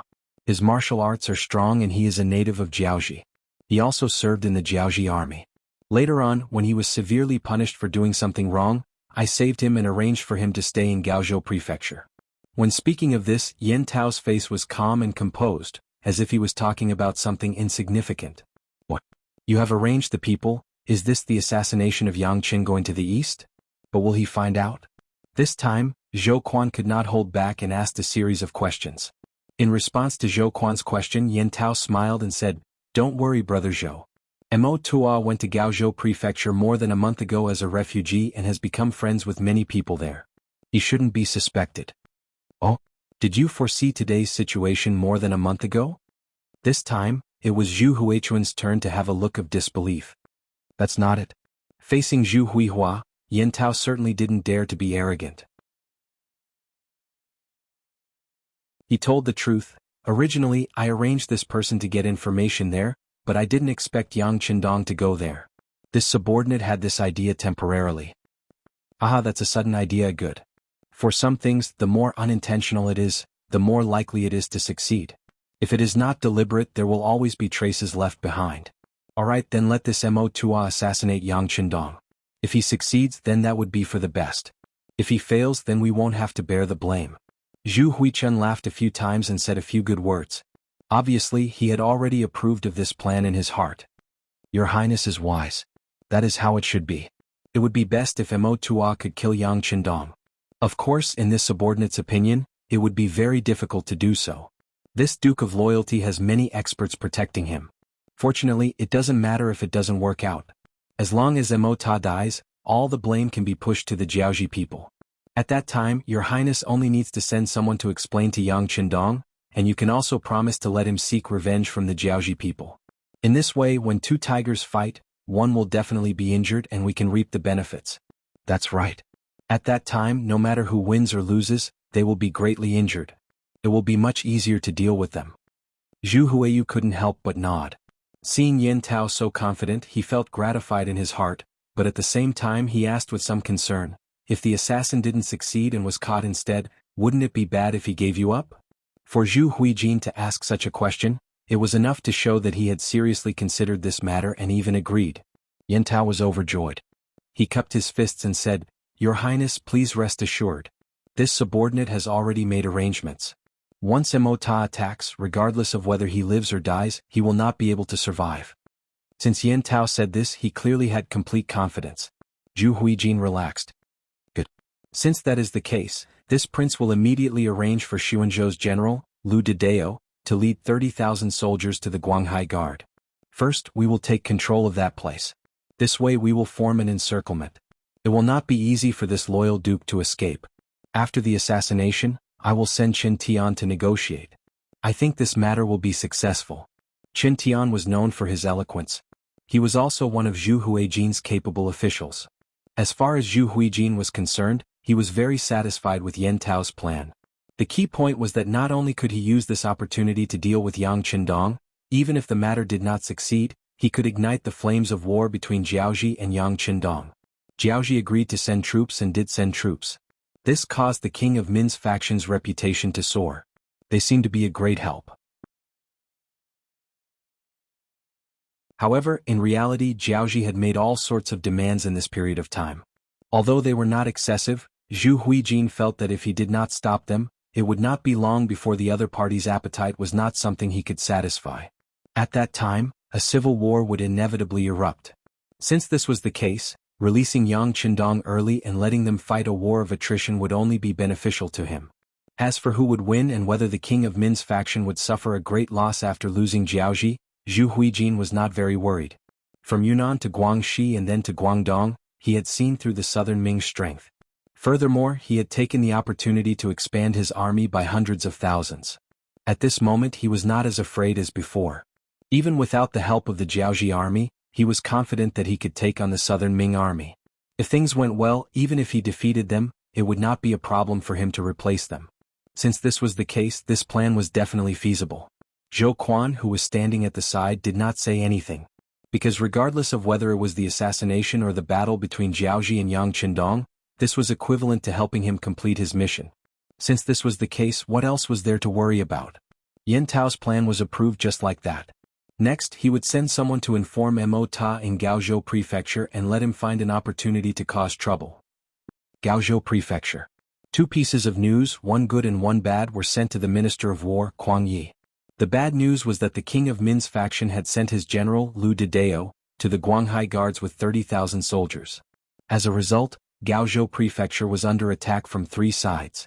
Although it was not completely sealed off and there were still some roads leading from Nanjing to Gaozhou Prefecture that had not been taken over, if the imperial court wanted to send reinforcements here, it would be a huge blow.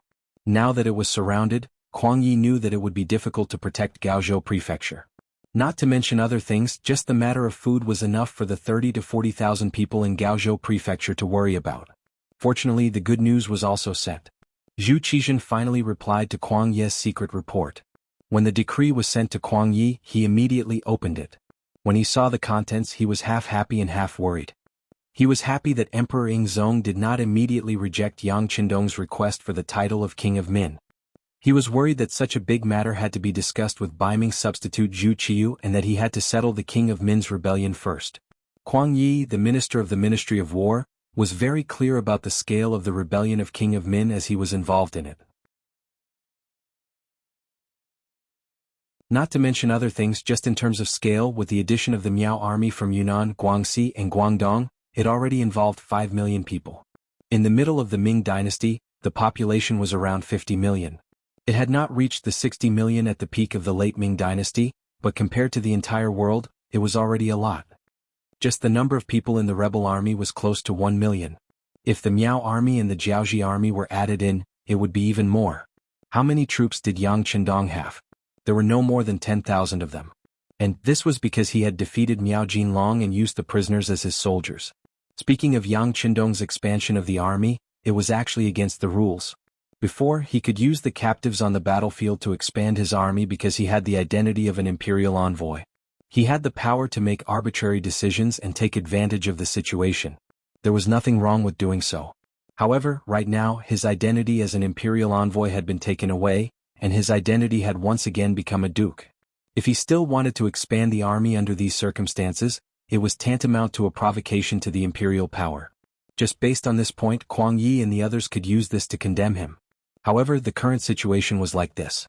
Kuang Yi and the others could not even protect themselves, so what could they use to criticize Yang Qindong? As such, he could only turn a blind eye to it. If he could get by, then so be it. Speaking of which, how could 10,000 people go against an army of over 1,000,000 people? Even if the mercenaries were strong with a ratio of 1 to 100, they would be able to exhaust you to death. Of course, unless Yang Qindong was willing to take out the large destructive weapons in the warehouse. However, that was impossible. At least in the war with the Han people, he would not use such powerful weapons. If he wanted to achieve his goal, he needed more Han people to support him. How could he achieve it if he killed them?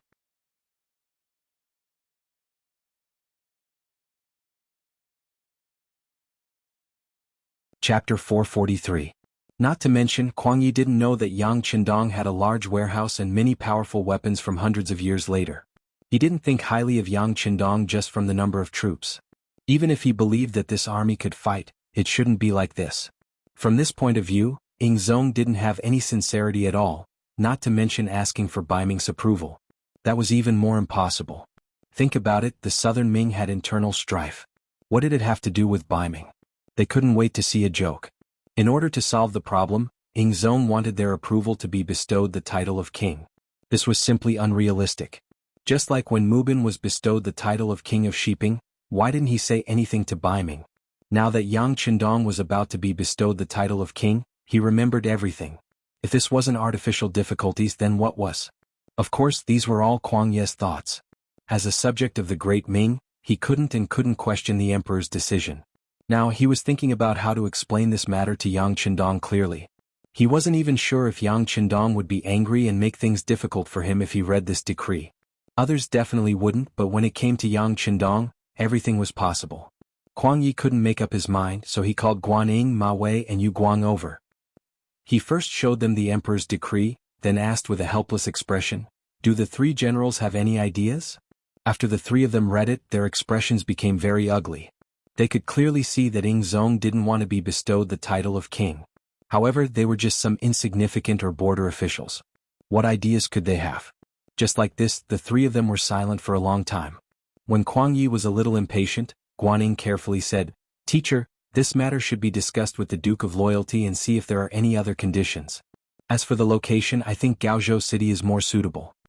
The reason why Guanyin said this was because he had the same thought as Kuang Yi. He was also afraid that Yang Qindong would suddenly attack. It was different in the city. After all, this was their territory. Even if they wanted to make a move, the other party would have some scruples. Yes. Kuang Yi nodded, he understood Guanying's meaning and said, "Since that's the case, you should personally go to the mercenary camp.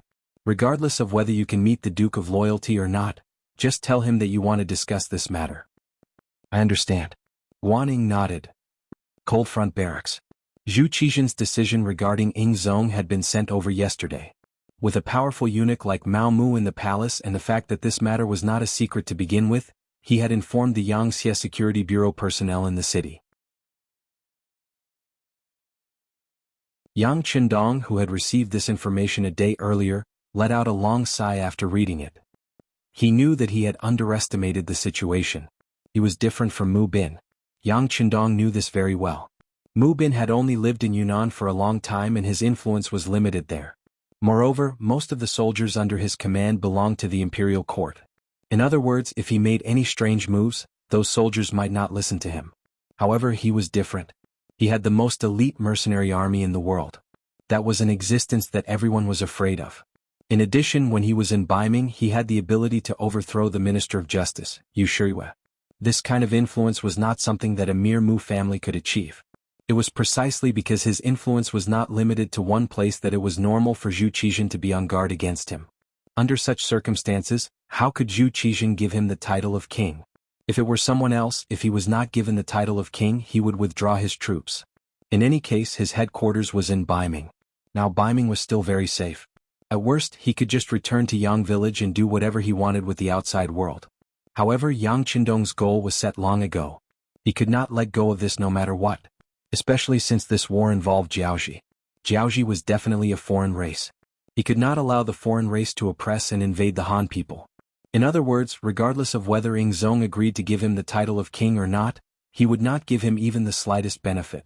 If he had to send troops, he would still send troops. A bitter smile appeared on Yang Qindong's face as he felt like he was being held hostage. Then he comforted himself and said, "Forget it, no matter what, this time I've expressed my wish. When the time is right, I'll probably be bestowed the title of king." After consoling himself, Yang Qindong began to wait for Kuang Yi to talk to him. Although he could not be bestowed the title of king, he still wanted the benefits. He could not expect him to go to war without paying anything. This wait did not take long. On the second day Guanyin came. After seeing Tiger's Mane, he told him that the minister wanted to meet with the Duke of Loyalty. He also said that he would be waiting for him in the city. Tiger's Mane naturally did not agree immediately. He only said that he would report this matter to the young master. As for whether he would go or not, it was not up to him to decide. After Guanyin left, Tiger's Mane told Yang Qindong about the matter. The sixth young master laughed heartily. This Kuang Yi is also afraid of death. He actually asked me to meet him in the city. He is afraid that I will flip out.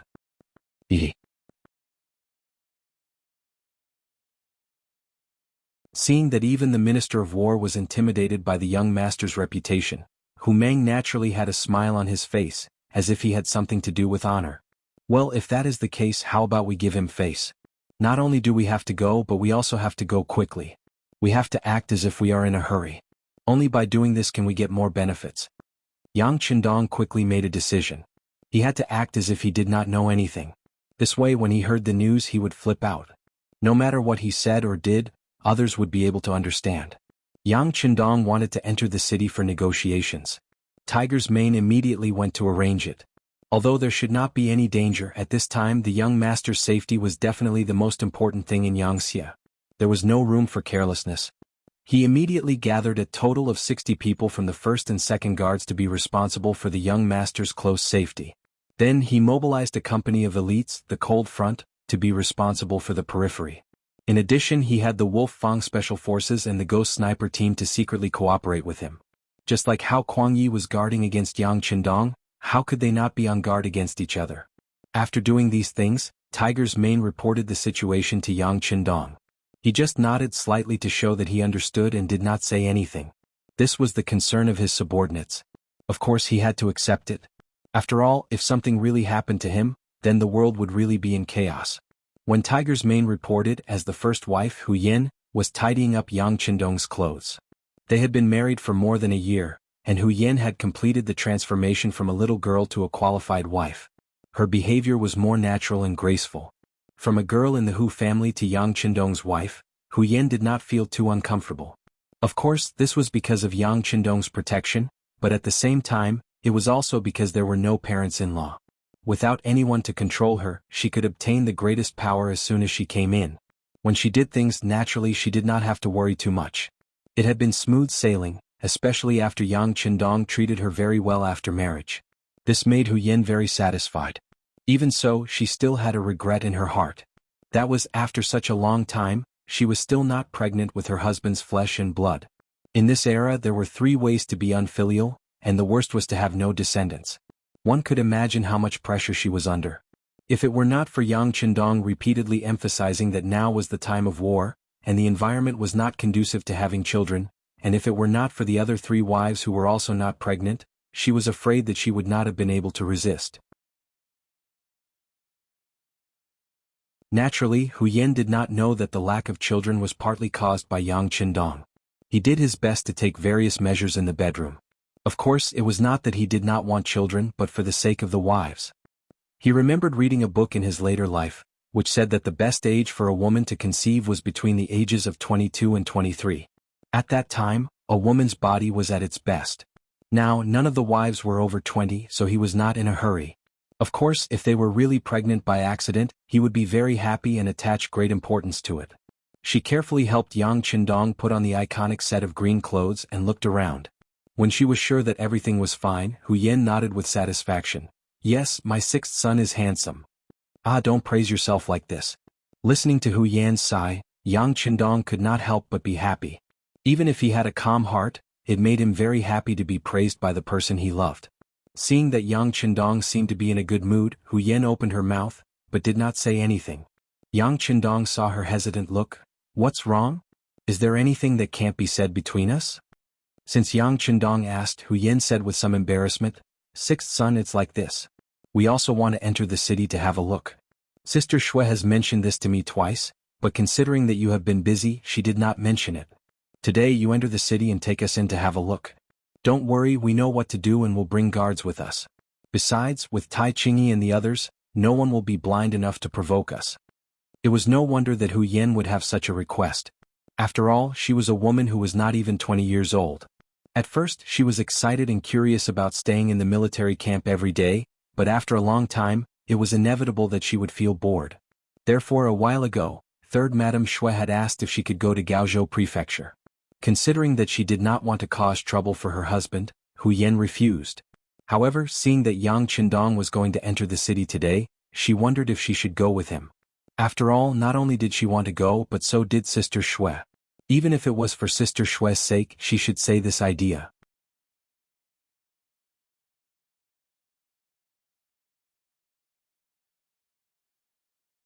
Chapter 444. It's been hard on you. As soon as Hu Yen spoke, Yang Qindong understood the problem and nodded. Then let's go into the city and take a look. Tiger's Mane, tell Tai Qingyi and the others to prepare. Also, assign the first guard to the 2 madams. It's better not. Captain Tai and the others are enough. The first guard should stay by your side. Hu Yen said with a look of refusal. It's okay. The second guard has been trained long ago. Captain Dao Xiao has complained to me more than once that they have the ability to shoulder the burden alone. Now let's give them a chance. Besides, as long as Kuang Ye's head is not kicked by a donkey, they will definitely not dare to make things difficult for me. Haha. Hearing Yang Qindong's last witty words, Hu Yen covered her mouth and chuckled. She knew that her husband was doing this for her own good and also showing his concern, so she agreed. Okay, then I will tell Sister Shui the good news and make her happy. After Hu Yen finished speaking, she really left the tent. When she left, her face was very happy. Looking at this scene, Yang Qindong could not help but sigh. It was good to be young. Yang Qindong was still very satisfied with the relationship between the madams, but he also knew that it could not be like this forever. Once they were older, their thoughts would be more mature. Once they had children, conflicts of interest would naturally appear. Once he really created something big, it would be a question of who would inherit and how much would be inherited. At that time, it would be impossible for them to be as close as they were now. But after thinking about it, Yang Qindong quickly shook his head. That was still a very distant matter.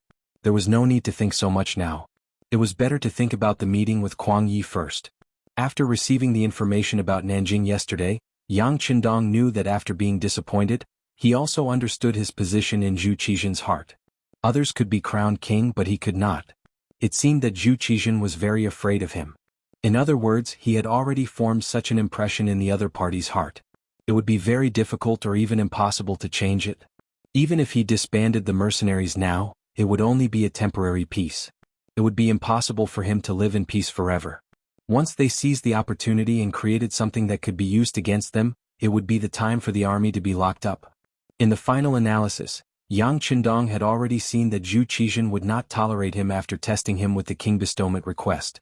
Since that was the case, there was no need for him to harbor any illusions. He would directly reveal his powerful side. Even if it was to protect himself for the safety of his family and loved ones, he had to have sufficient strength. Of course, even after going through all these, Yang Qindong's strategy still hadn't changed. That was to surround them but not attack.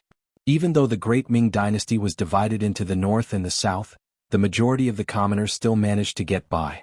During the early Ming dynasty, the economy recovered and developed through the Hongwu, Jiangwen, and Yongle dynasties. During the Renzong and Xuanzong dynasties, the economy prospered. During the Mingren dynasty, they stopped purchasing and redressed grievances. They paid tribute to the commoners and shared benefits with the commoners. They ordered for the troops to be stopped and for the commoners to be raised. They also stopped the treasure ships from going to the Western Ocean and stopped the royal family from purchasing jewels. These actions eased the social conflicts and allowed the commoners to recover. Productivity was developed, opening up a stable and prosperous era. After Ming Xuanzong ascended the throne, he quickly quelled the Han King Zhu Gaoshu's rebellion and continued the Mingren dynasty's ruling philosophy. He implemented a policy of focusing on agriculture, helping the poor and punishing corruption. He continued to use the 3 yangs, helping the commoners, helping the poor and punishing corruption. This caused the Ming dynasty to be stable and the economy to develop quickly. During their reign, the government was clear and the laws were strict. The economy developed, the commoners lived in peace and the society was stable. It formed the peaceful scene of the early Ming dynasty. The later generations called it the rule of Renxian, which was comparable to the Zhou dynasty's rule of Qingkang, the Han dynasty's rule of Wenjing, and the Tang dynasty's rule of Jingguan. If it wasn't for Zhu Zhanji passing away in the 10th year of Xuanda 1435, he would have died at the age of 38. If the rule of Rinxian ended like that, even if Yang Qindong came here and brought the large warehouse with him, it would be very difficult for him to achieve anything. Facing the great Ming dynasty, which had a strong economy and military, if Yang Qindong wanted to do something, it would be the same as going against the development of society, and he wouldn't be able to win the hearts of the people. It was because the great Ming dynasty's foundation was too good that even after the defeat of Tu Mu and the chaos in the south, the great Ming dynasty's foundation was still there. Many people were still loyal to the imperial court. Especially in the hearts of the commoners, the great Ming dynasty was still very strong and was worth relying on. Under such an environment, even if Yang Qindong could take down the southern Baiming emperor and rule the imperial court, it was inevitable that the commoners would complain. There would even be many people who would rise up against him. If that was the case, then the Han people would fight amongst themselves. This was definitely not something that Yang Qindong wanted to see. He still wanted to lead them to unify the world. In the future, they would feel extremely proud to be born into a Han family. Just like the Americans in the future, they were arrogant wherever they went. In other countries, if something happened to the Americans, the local government's attention would be completely different. This was the benefit that strength brought to the commoners. Yang Qindong pursued an existence that was higher than the Americans. The place that he wanted to conquer was too big, and he needed countless pure Han people to rule it. Once the consumption in the great Ming dynasty was too great, even if he had the territory, there would be no reliable people to manage it. With this, he couldn't start a civil war in the great Ming dynasty's territory, where the Han people lived for a long time. Thinking of this, Yang Qindong shook his head lightly. He believed that Zhu Qizhen definitely didn't know about his thoughts. Not only him but other people also didn't know. They didn't even dare to think about it. However, it was undeniable that although Zhu Qizhen didn't know what he was thinking, this kind of pressure made him unable to fight back and could only admit defeat. Of course, while helplessly admitting defeat, Yang Qindong also had to actively ask for benefits. As long as it wasn't too excessive, the other party would definitely agree. Since they wanted him to work hard, it would be unreasonable to not give him any benefits. Young master, everything is ready. We can set off. Tiger's Mane once again entered the tent to ask for instructions. Let's go. Yang Qindong agreed and strode out of the tent. Gaozhou City. Although there were nearly 70,000 Miao soldiers stationed not far from the city, order in the city was still carried out in an orderly manner under Kuang Yi and the others' appeasement. This was the advantage of having a capable minister. For example, Kuang Yi, although he was the Minister of War, but in fact, his ability to manage the area was very strong. This kind of all-round talent was also what the emperor liked. If he met a famous monarch, there would be more room for development. Speaking of which, if it wasn't for Kuang Yi being too old and his thinking being too rigid, even Yang Qindong would have wanted to tie him up and send him to Chichen City to be modified for his own use. Under the city tower of Gaozhou City, the city gate was opened. It was no longer closed like before. However, unlike before when the city gate was opened, the citizens couldn't casually leave the city. There were only a few Ming soldiers guarding here. Along with them were Kuang Yi, Guaning, Ma Wei, Yu Guang and the others. The reason they appeared here was naturally to welcome Yang Qindong. When they saw the army in camouflage from afar, Kuang Yi and the others tidied up their official robes and looked forward with anticipation. This time, although Yang Qindong's wish of being named king did not come true, this did not affect Kuang Ye's view of him. In their hearts, if there was anyone who could resolve the crisis in the southwest of the southern Ming Empire, it would definitely be Yang Qindong. However, the emperor did not agree to being named king. As the Minister of War, Kuang Yi could only obey.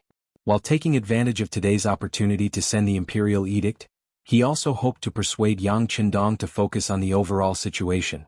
Even if the emperor didn't promise him, if he had a good performance, it might not be impossible for him to be crowned as a prince. Of course, even Kuang Yi himself did not have confidence in such a conversation. Even though he was the Minister of War and had the position of Grand Tutor of the Crown Prince, a lower rank one official, when he saw the iconic luxurious carriage arrive, he couldn't help but feel nervous. Although Yang Qindong was only 21 years old in Kuang Ye's heart, he was someone of the same generation. This was because this person was too smart. When discussing matters with such a person, it was better to avoid all petty tricks. It was better to be more sincere and perhaps get a good result. The luxurious carriage was getting closer and closer. When it was 300 meters away from Gaozhou City's gate, a company of elites had already rushed forward and took over the city's defense. After discovering that there was no danger, they made a gesture to signal that it was safe. Then, the luxurious carriage continued forward until it arrived in front of Kuang Yi and the others. When Kuang Yi saw how careful Yang Qindong was, he couldn't help but sigh in his heart. He knew that this was not because Yang Qindong was afraid that he would set a trap. Yang Qindong just wanted to use this method to tell him that their relationship was not as close as before. Even if he wanted to make a request, he should have some sense of propriety.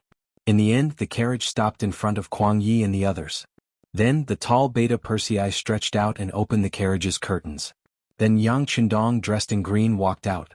Compared to the Yang Qindong he saw a while ago, this time his complexion was much rosier and he seemed to be more energetic. Of course, it was not comparable to when he was at his best.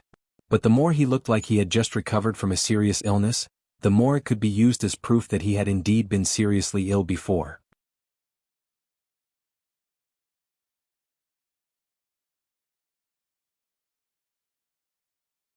Chapter 445.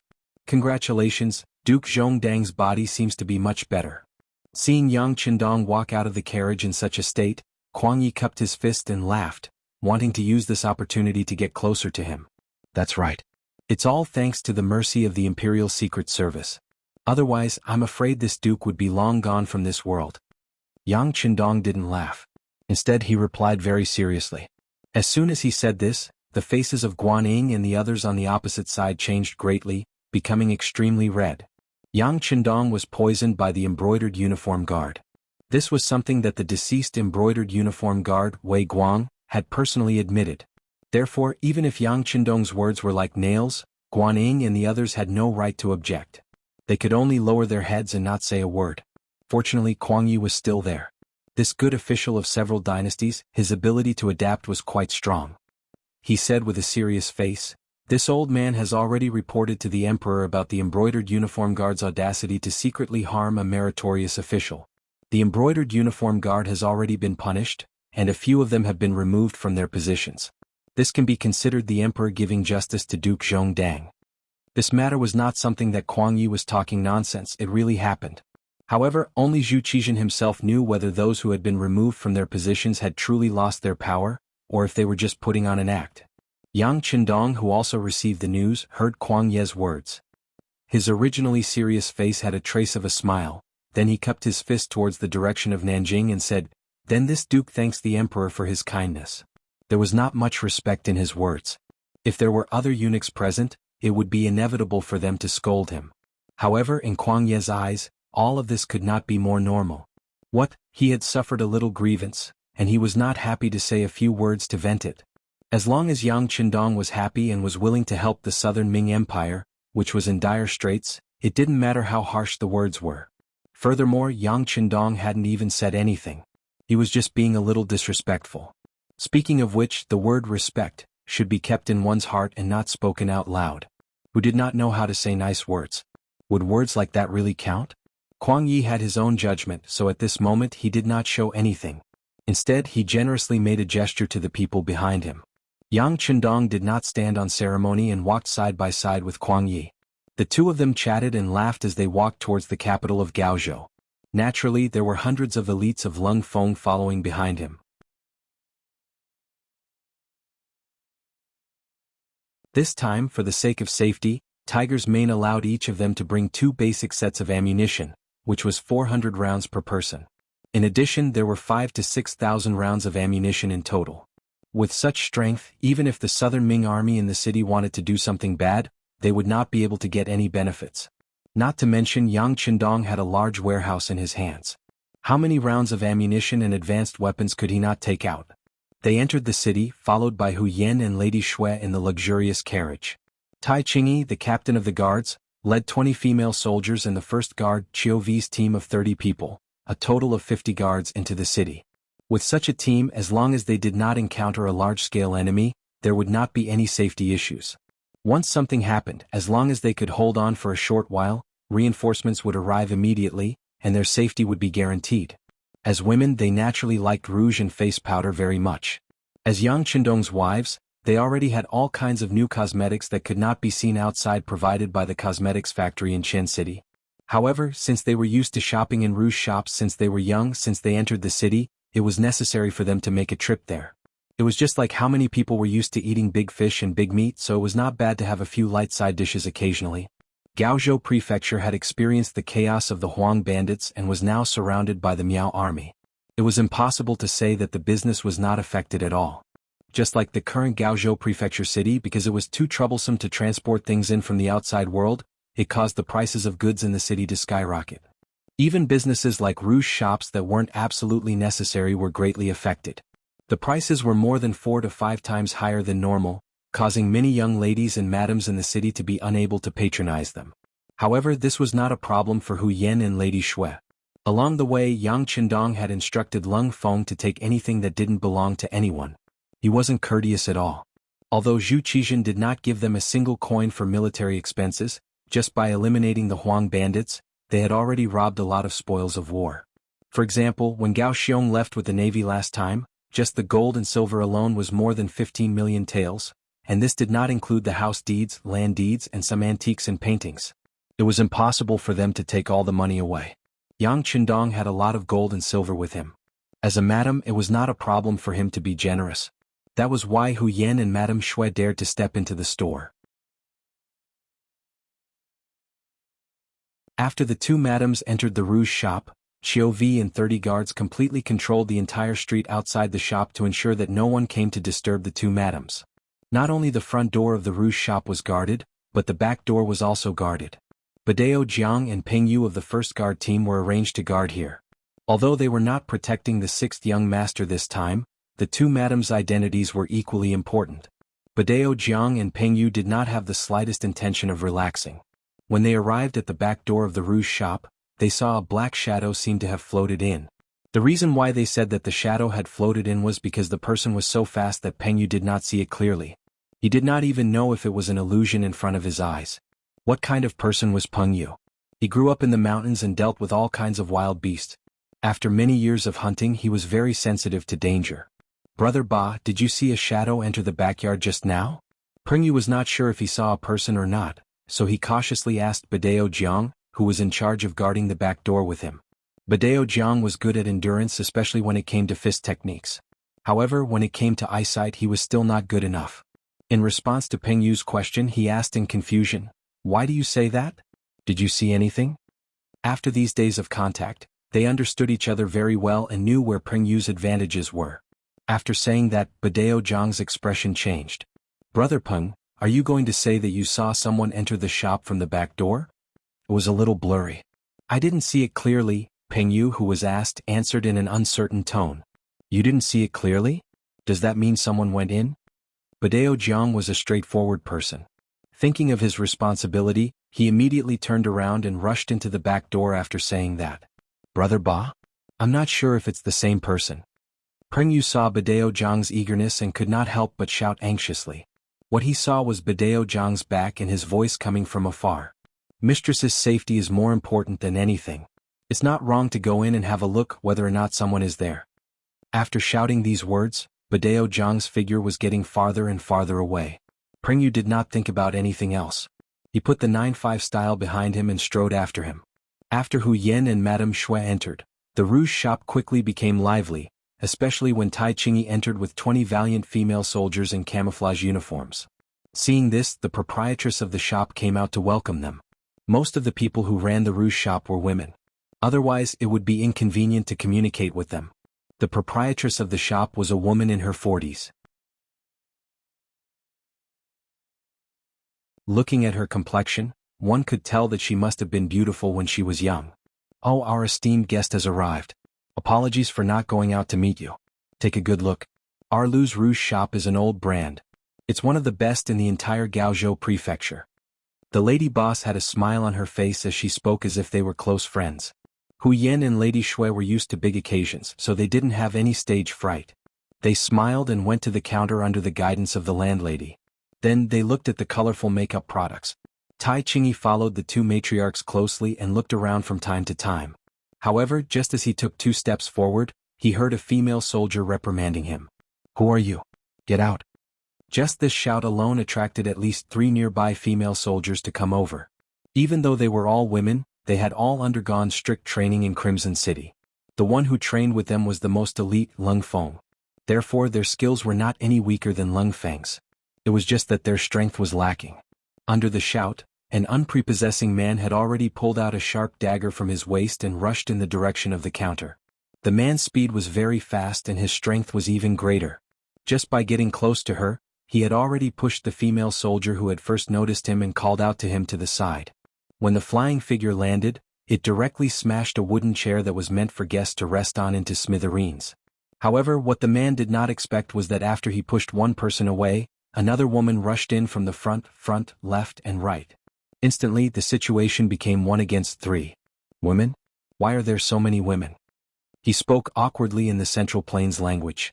Then he raised his knife and slashed at the 3 women in front of him. All of this happened too quickly. The 3 female soldiers were caught off guard. The saber slashed the arm of one of the female soldiers, causing a stream of blood to spurt out.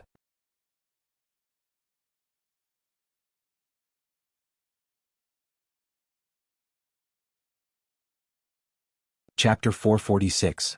With one successful move, the man flew up and kicked at the other female soldier. He thought it would be easy for him to hurt another person with this quick kick.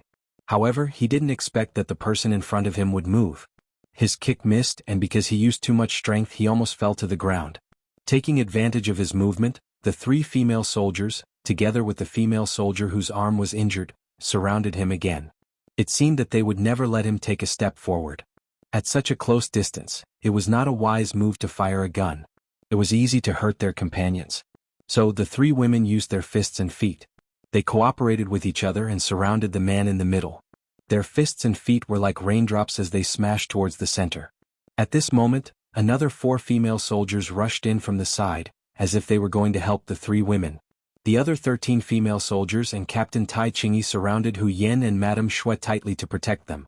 The fight in the store soon attracted the attention of Captain Chiu Vi, who was guarding the front door. At this moment he had already rushed in through the front door with 4 sturdy guards and stepped into the Rouge store. The timely appearance of Chiu Vi and the others made the man, who had been punched and kicked countless times, lose all hope of assassinating them. He had thought that the success rate of killing 2 women would be very high. However, it seemed that he had underestimated them. Since that was the case, he decided to run away. Where there was life, there was hope.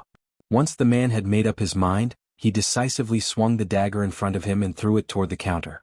This alerted the enemy and caused the 7 female guards surrounding him to rush toward the counter. They would not forget that there were 2 matriarchs there. The dagger flew through the air like an arrow. However, just as it was about to reach the counter, Tai Qingyi jumped up and grabbed it in midair. His voice was heard before his body landed on the ground. "Go after him. Don't let him escape." Only then did the 7 female soldiers stop and turn around, wanting to give chase. However, after 2 breaths of time, the man was nowhere to be seen. Just when they thought that the assassin would definitely run far away, with a muffled bang, a figure flew back from the side door. After taking a closer look, who else could it be if it wasn't the assassin just now? After landing on the ground, the killer looked pained. Obviously, he was beaten back, and the person who hit him was so strong that he lost his strength for a moment.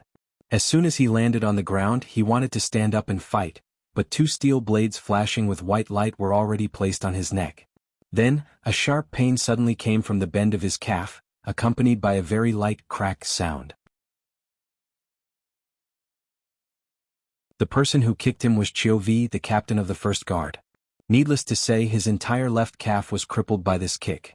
Chou Wu led his men to restrain the assassin. It was at this moment that Badao Jiang and Peng Yu appeared from the side door.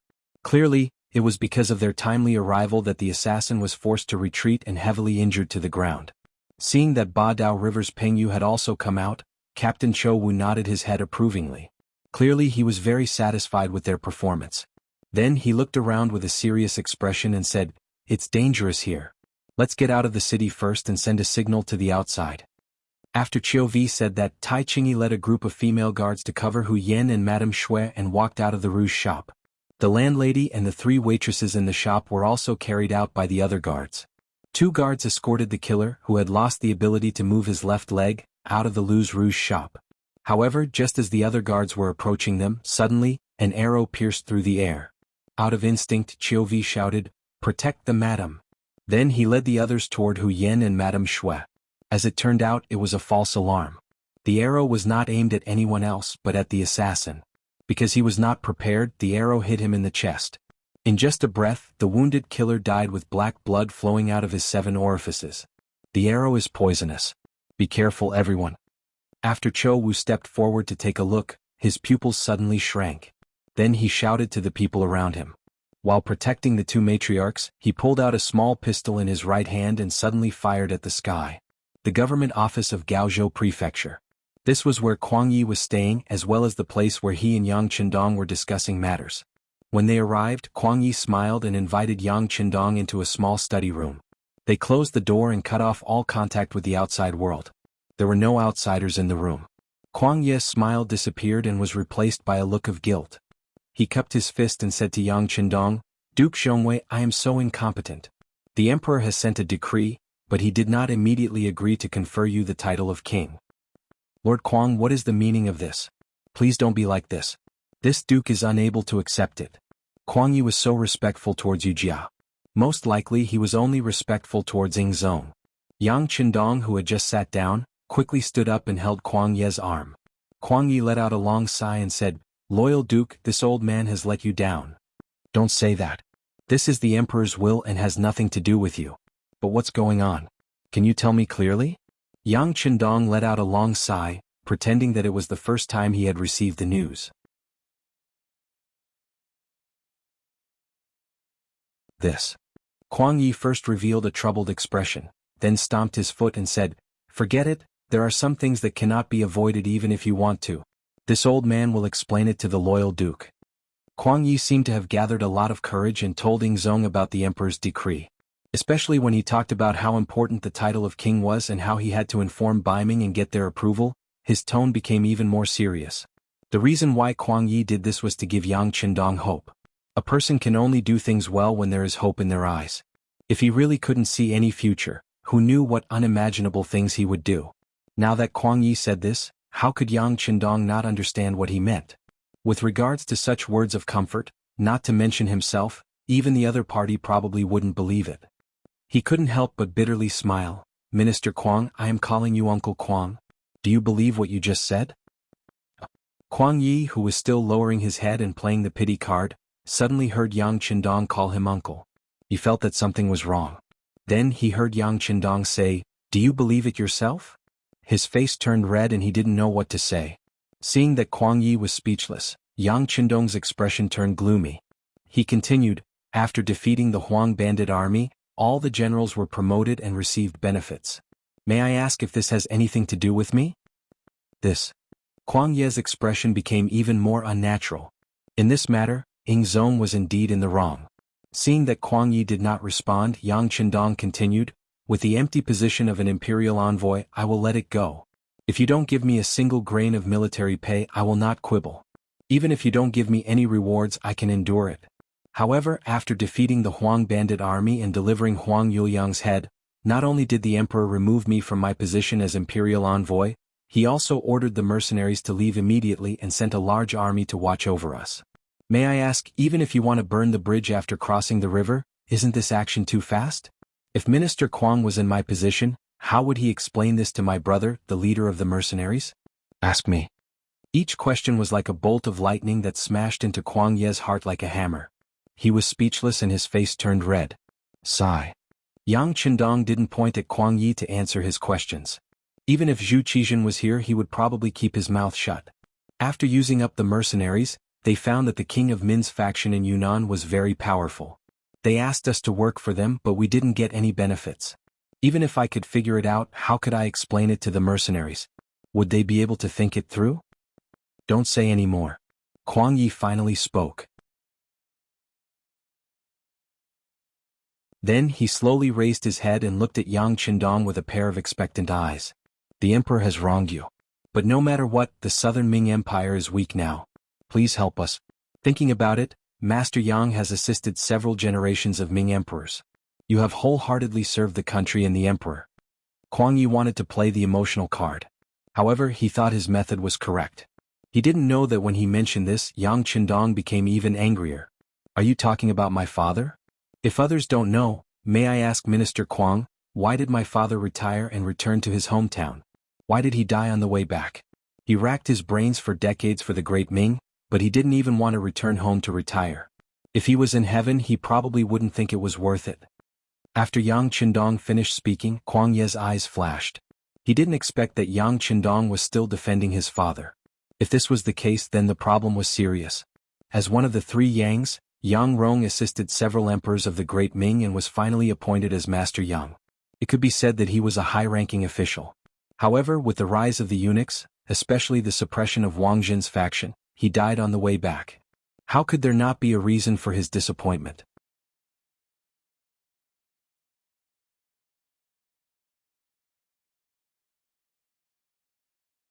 Chapter 447. Because of this matter, Kwang Yi felt that it was unfair, but he only thought about it in his heart. After all, even if it was him, if he offended Wang Jin, he would not have a good ending. However, so many years had passed after all. He originally thought that Yang Qindong would have forgotten about it, but now it seemed that he was still a son. How could he dare to forget about his father's matter? In that case, could it be that this person's resentment towards the Great Ming Dynasty ran so deep? If that was the case, then things would be difficult to handle. Some thoughts, once born, would be like demons haunting one's body. It was difficult to get rid of them. Kwang Ye's expression changed again and again.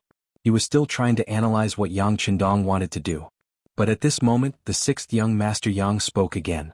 Forget it, that was a long time ago. Let's not talk about it. But Minister Kwang, do you think I will repeat my father's old path? Yang Qindong's face was very serious, which made Kwang Ye's heart tremble. Old path? Could it be that when one was old, one would be ostracized, oppressed, or even leave helplessly and die in a foreign land? This was probably an outcome that no one wanted to see. Thinking about it carefully, although Zhu Qizhen did not persecute Yang Rong with Wang Jin, he really did not help much. He only carried out the slogan of not being punished. It was like this in the past. Now that Yang Qindong had become so powerful and feared, how would he be treated when he lost his power? It was no wonder that Yang Qindong wanted to be conferred the title of king. After all, if he really became a king with a different surname, it meant that he would have more protection. For example, he could build a king's residence according to the rules and even have his own guards. Perhaps this way he would be safer. Every man for himself, and the heavens take the hindmost. Yang Qindong thought about the future when he was powerful. This was called scheming and astute, which was very normal. But facing such a question, Kwang Yi did not know how to answer. Fortunately, Yang Qindong didn't want him to answer, he just asked a question. Through this matter, he wanted to tell Kwang Yi why he wanted to be king. It wasn't because he was ambitious, but because he wanted to find a guarantee. Alright, Minister Qi, let's not talk about these issues. Since His Majesty has begun to seriously consider it and has contacted His Majesty by Ming, what's wrong with me waiting for news? But it doesn't seem to be enough to make the mercenaries work hard. Of course, Kwang Yi knew that this so-called serious consideration was nothing more than a pretense to give an answer to Yang Qindong's request. But in fact, it was impossible for this matter to pass. No matter if it was Ing Zong or Dai Zong, they wouldn't want to see the rise of a king with a different surname. He believed that Yang Qindong must be able to see through this. Otherwise, he wouldn't have achieved so much in such a short period of time. The reason why he said this was just because he saw through it and didn't say it out loud. This was a smart person. As for the next mention that it wasn't enough, Kwang Yi knew that the other party was a little moved, or he wanted to continue to make more contributions and save more capital. He also answered this sentence very happily, of course it isn't just these. If Minister Qi has any request, you can put forward it. As long as it is within this old man's ability, I will definitely speak to His Majesty. Well then, let's see the sincerity first. As far as I know, Songjiang Prefecture, in history there is a saying, first Songjiang Prefecture then Shanghai Bund. Songjiang Prefecture is the predecessor of Shanghai, originally had a shipyard but it is now idle. There are many ships that have been in the water, as well as those that have not been in the water yet. There are also many iron ore and steel there. Now, there is not much use for them to be placed there. It just so happens that the mercenaries need these. I have also received news from the mercenary leader that they want to get these things. This should not be a problem. The Ming Dynasty banned the sea. Regarding this policy, although after Zhu Qizhen went to Nanjing and became the emperor of the southern Ming Dynasty, there was already news that he wanted to remove this restriction. After all, there were still many opportunities at sea. Especially in the past, the great Ming dynasty's navigation industry was very developed. Once it was opened, it would bring a lot of benefits to the southern Ming dynasty. If it weren't for the sudden outbreak of war in the south, the problem would have been solved by now. The timing of Yang Qindong's suggestion was extremely accurate, which also made it impossible for Kuang Yi to refuse. What's wrong? You didn't agree to his request before and used all kinds of reasons to delay it. Now that he said that he wants something that you don't want, you still have the nerve to refuse? If this is also fine, then don't ask him for help if you have any problems in the future. Mutual assistance was the key. It was the key to sustainable development. Only giving without any return, this kind of relationship wouldn't last long. Kuang Yi only thought about it in his mind and nodded. I can't give an answer now, but it shouldn't be a big problem. In short, this old man will do his best. That's good. Let's wait for this matter to be done. After the mercenaries can pull the steel from Songjiang Prefecture, then let's talk about how to deal with the current situation. When Yang Qindong heard Kuang Ye's words, he knew that the matter was mostly done. He relaxed his body and leaned back on the wooden chair behind him. That's natural. It's just that the current situation seems to be extremely unfavorable to us. If it's possible, if the mercenaries take action a day earlier, I'm afraid that we can save many people from the abyss of suffering. Kuang Yi thought about whether he could persuade Yang Qindong to take action first. At least, he could stand out and attract attention and relieve the pressure of the southern Ming dynasty's army. It was just that Yang Qindong saw through such a scheme at a glance. Minister Kuei, the mercenaries don't belong to me. Ah, that's right. Then I will immediately report the situation here to the emperor. If it's urgent, it shouldn't take long for the news to come back. Kuang Yi was reminded that this matter was brought up by the leader of the mercenaries. If it wasn't resolved, would the mercenaries take action easily? Even if it was Yang Qindong, he would not have the strength to do so. Of course, Kuang Yi wouldn't think that the real leader of the mercenaries was Yang Qindong. Firstly, the other party was too young. Whether it was Baiming or the southern Ming dynasty, they had investigated his past and didn't find anything strange about him. Secondly, the mercenaries were too powerful, especially when they had extremely advanced firearms in their hands. How could such things be created by a young man? Although it was ridiculous to say that saving a life could command the mercenaries, no smart person would believe it. Most likely, someone wanted to borrow Yang Qindong's hand to make the mercenaries famous. But in the end, putting the young master of the Yang family in the position of the leader of the mercenaries was also unbelievable. No one would believe that the title of the leader of the mercenaries was real and had the greatest deterrence.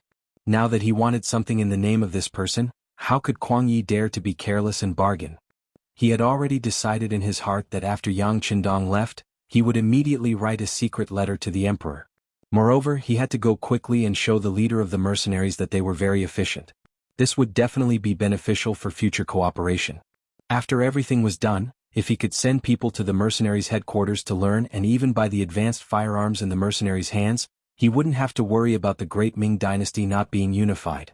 He wouldn't have to worry about the provocation and harassment of the surrounding small countries. While Kuang Yi was still thinking about these things and even making plans for a beautiful future, he suddenly heard the faint sound of a gunshot. Then a dazzling beam of light shot up into the sky. Even during the day he could still vaguely see the dazzling scene of flying into the sky. The signal flare that Qiu Vi shot was not a crude thing made by the newly developed ordnance stone in Chichen City, nor was it a rudimentary toy made during the Republic of China or the war.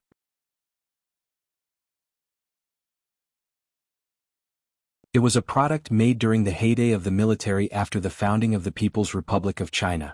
It represented the high-tech products of the 21st century.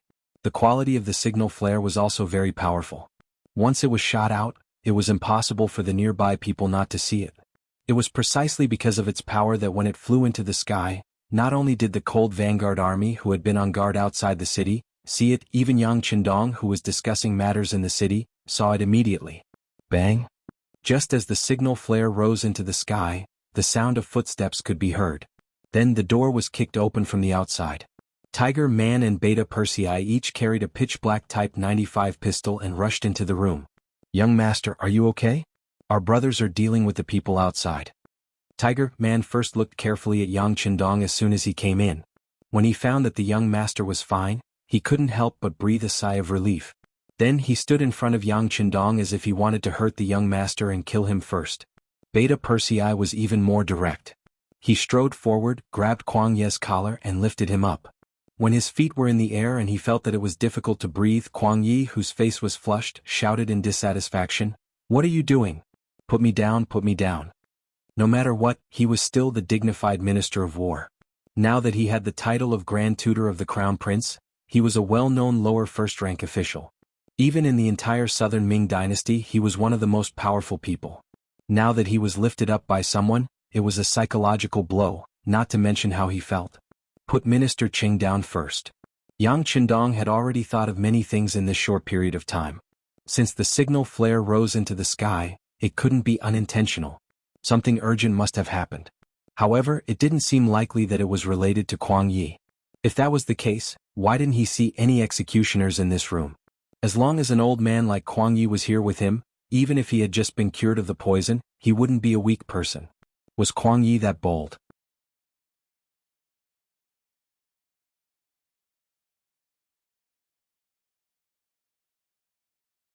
Chapter 448. Yang Qindong didn't believe that Kuang Yi had anything to do with this. At the very least, he shouldn't have been involved. That was why he asked Beta Persei to put Kuang Yi down. With Yang Qindong's order, Beta Persei reluctantly put Kuang Yi down. Kuang Yi coughed violently after he was released. Speaking of which, Yang Er's strength was really great. That grab just now didn't have the slightest intention of being lenient.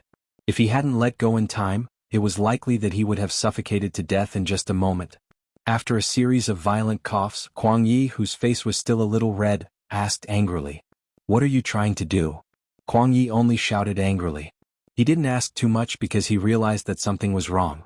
If Yang Qindong really wanted to harm him, he could have done it the moment he entered the room. Why did he have to talk for so long, to the point that the matter was basically settled before he acted? He felt that there must be some kind of misunderstanding. "What are we trying to do? Let's see what your men do first," Yang Qindong retorted. Although he respected Kuang Yi and some of the things he did when it came to matters of life and death, he wouldn't hesitate to kill.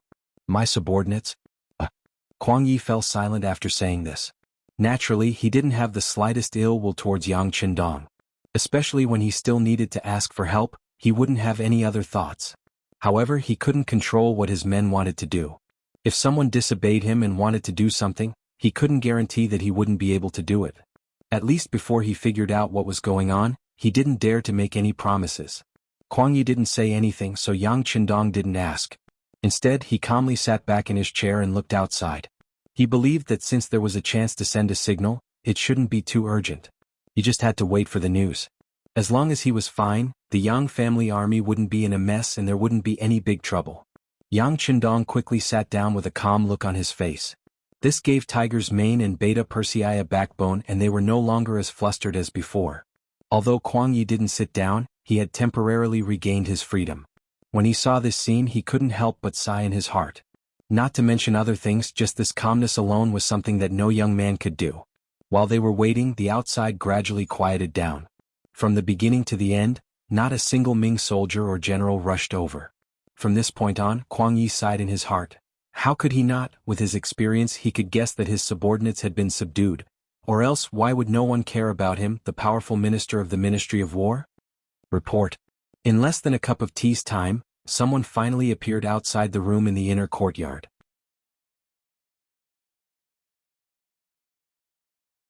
This person was no stranger to Yang Qindong. It was Ba Daojiang, who had joined the first guard squad not long ago. "What's the matter? Speak." As soon as he saw Ba Daojiang, Yang Qindong frowned.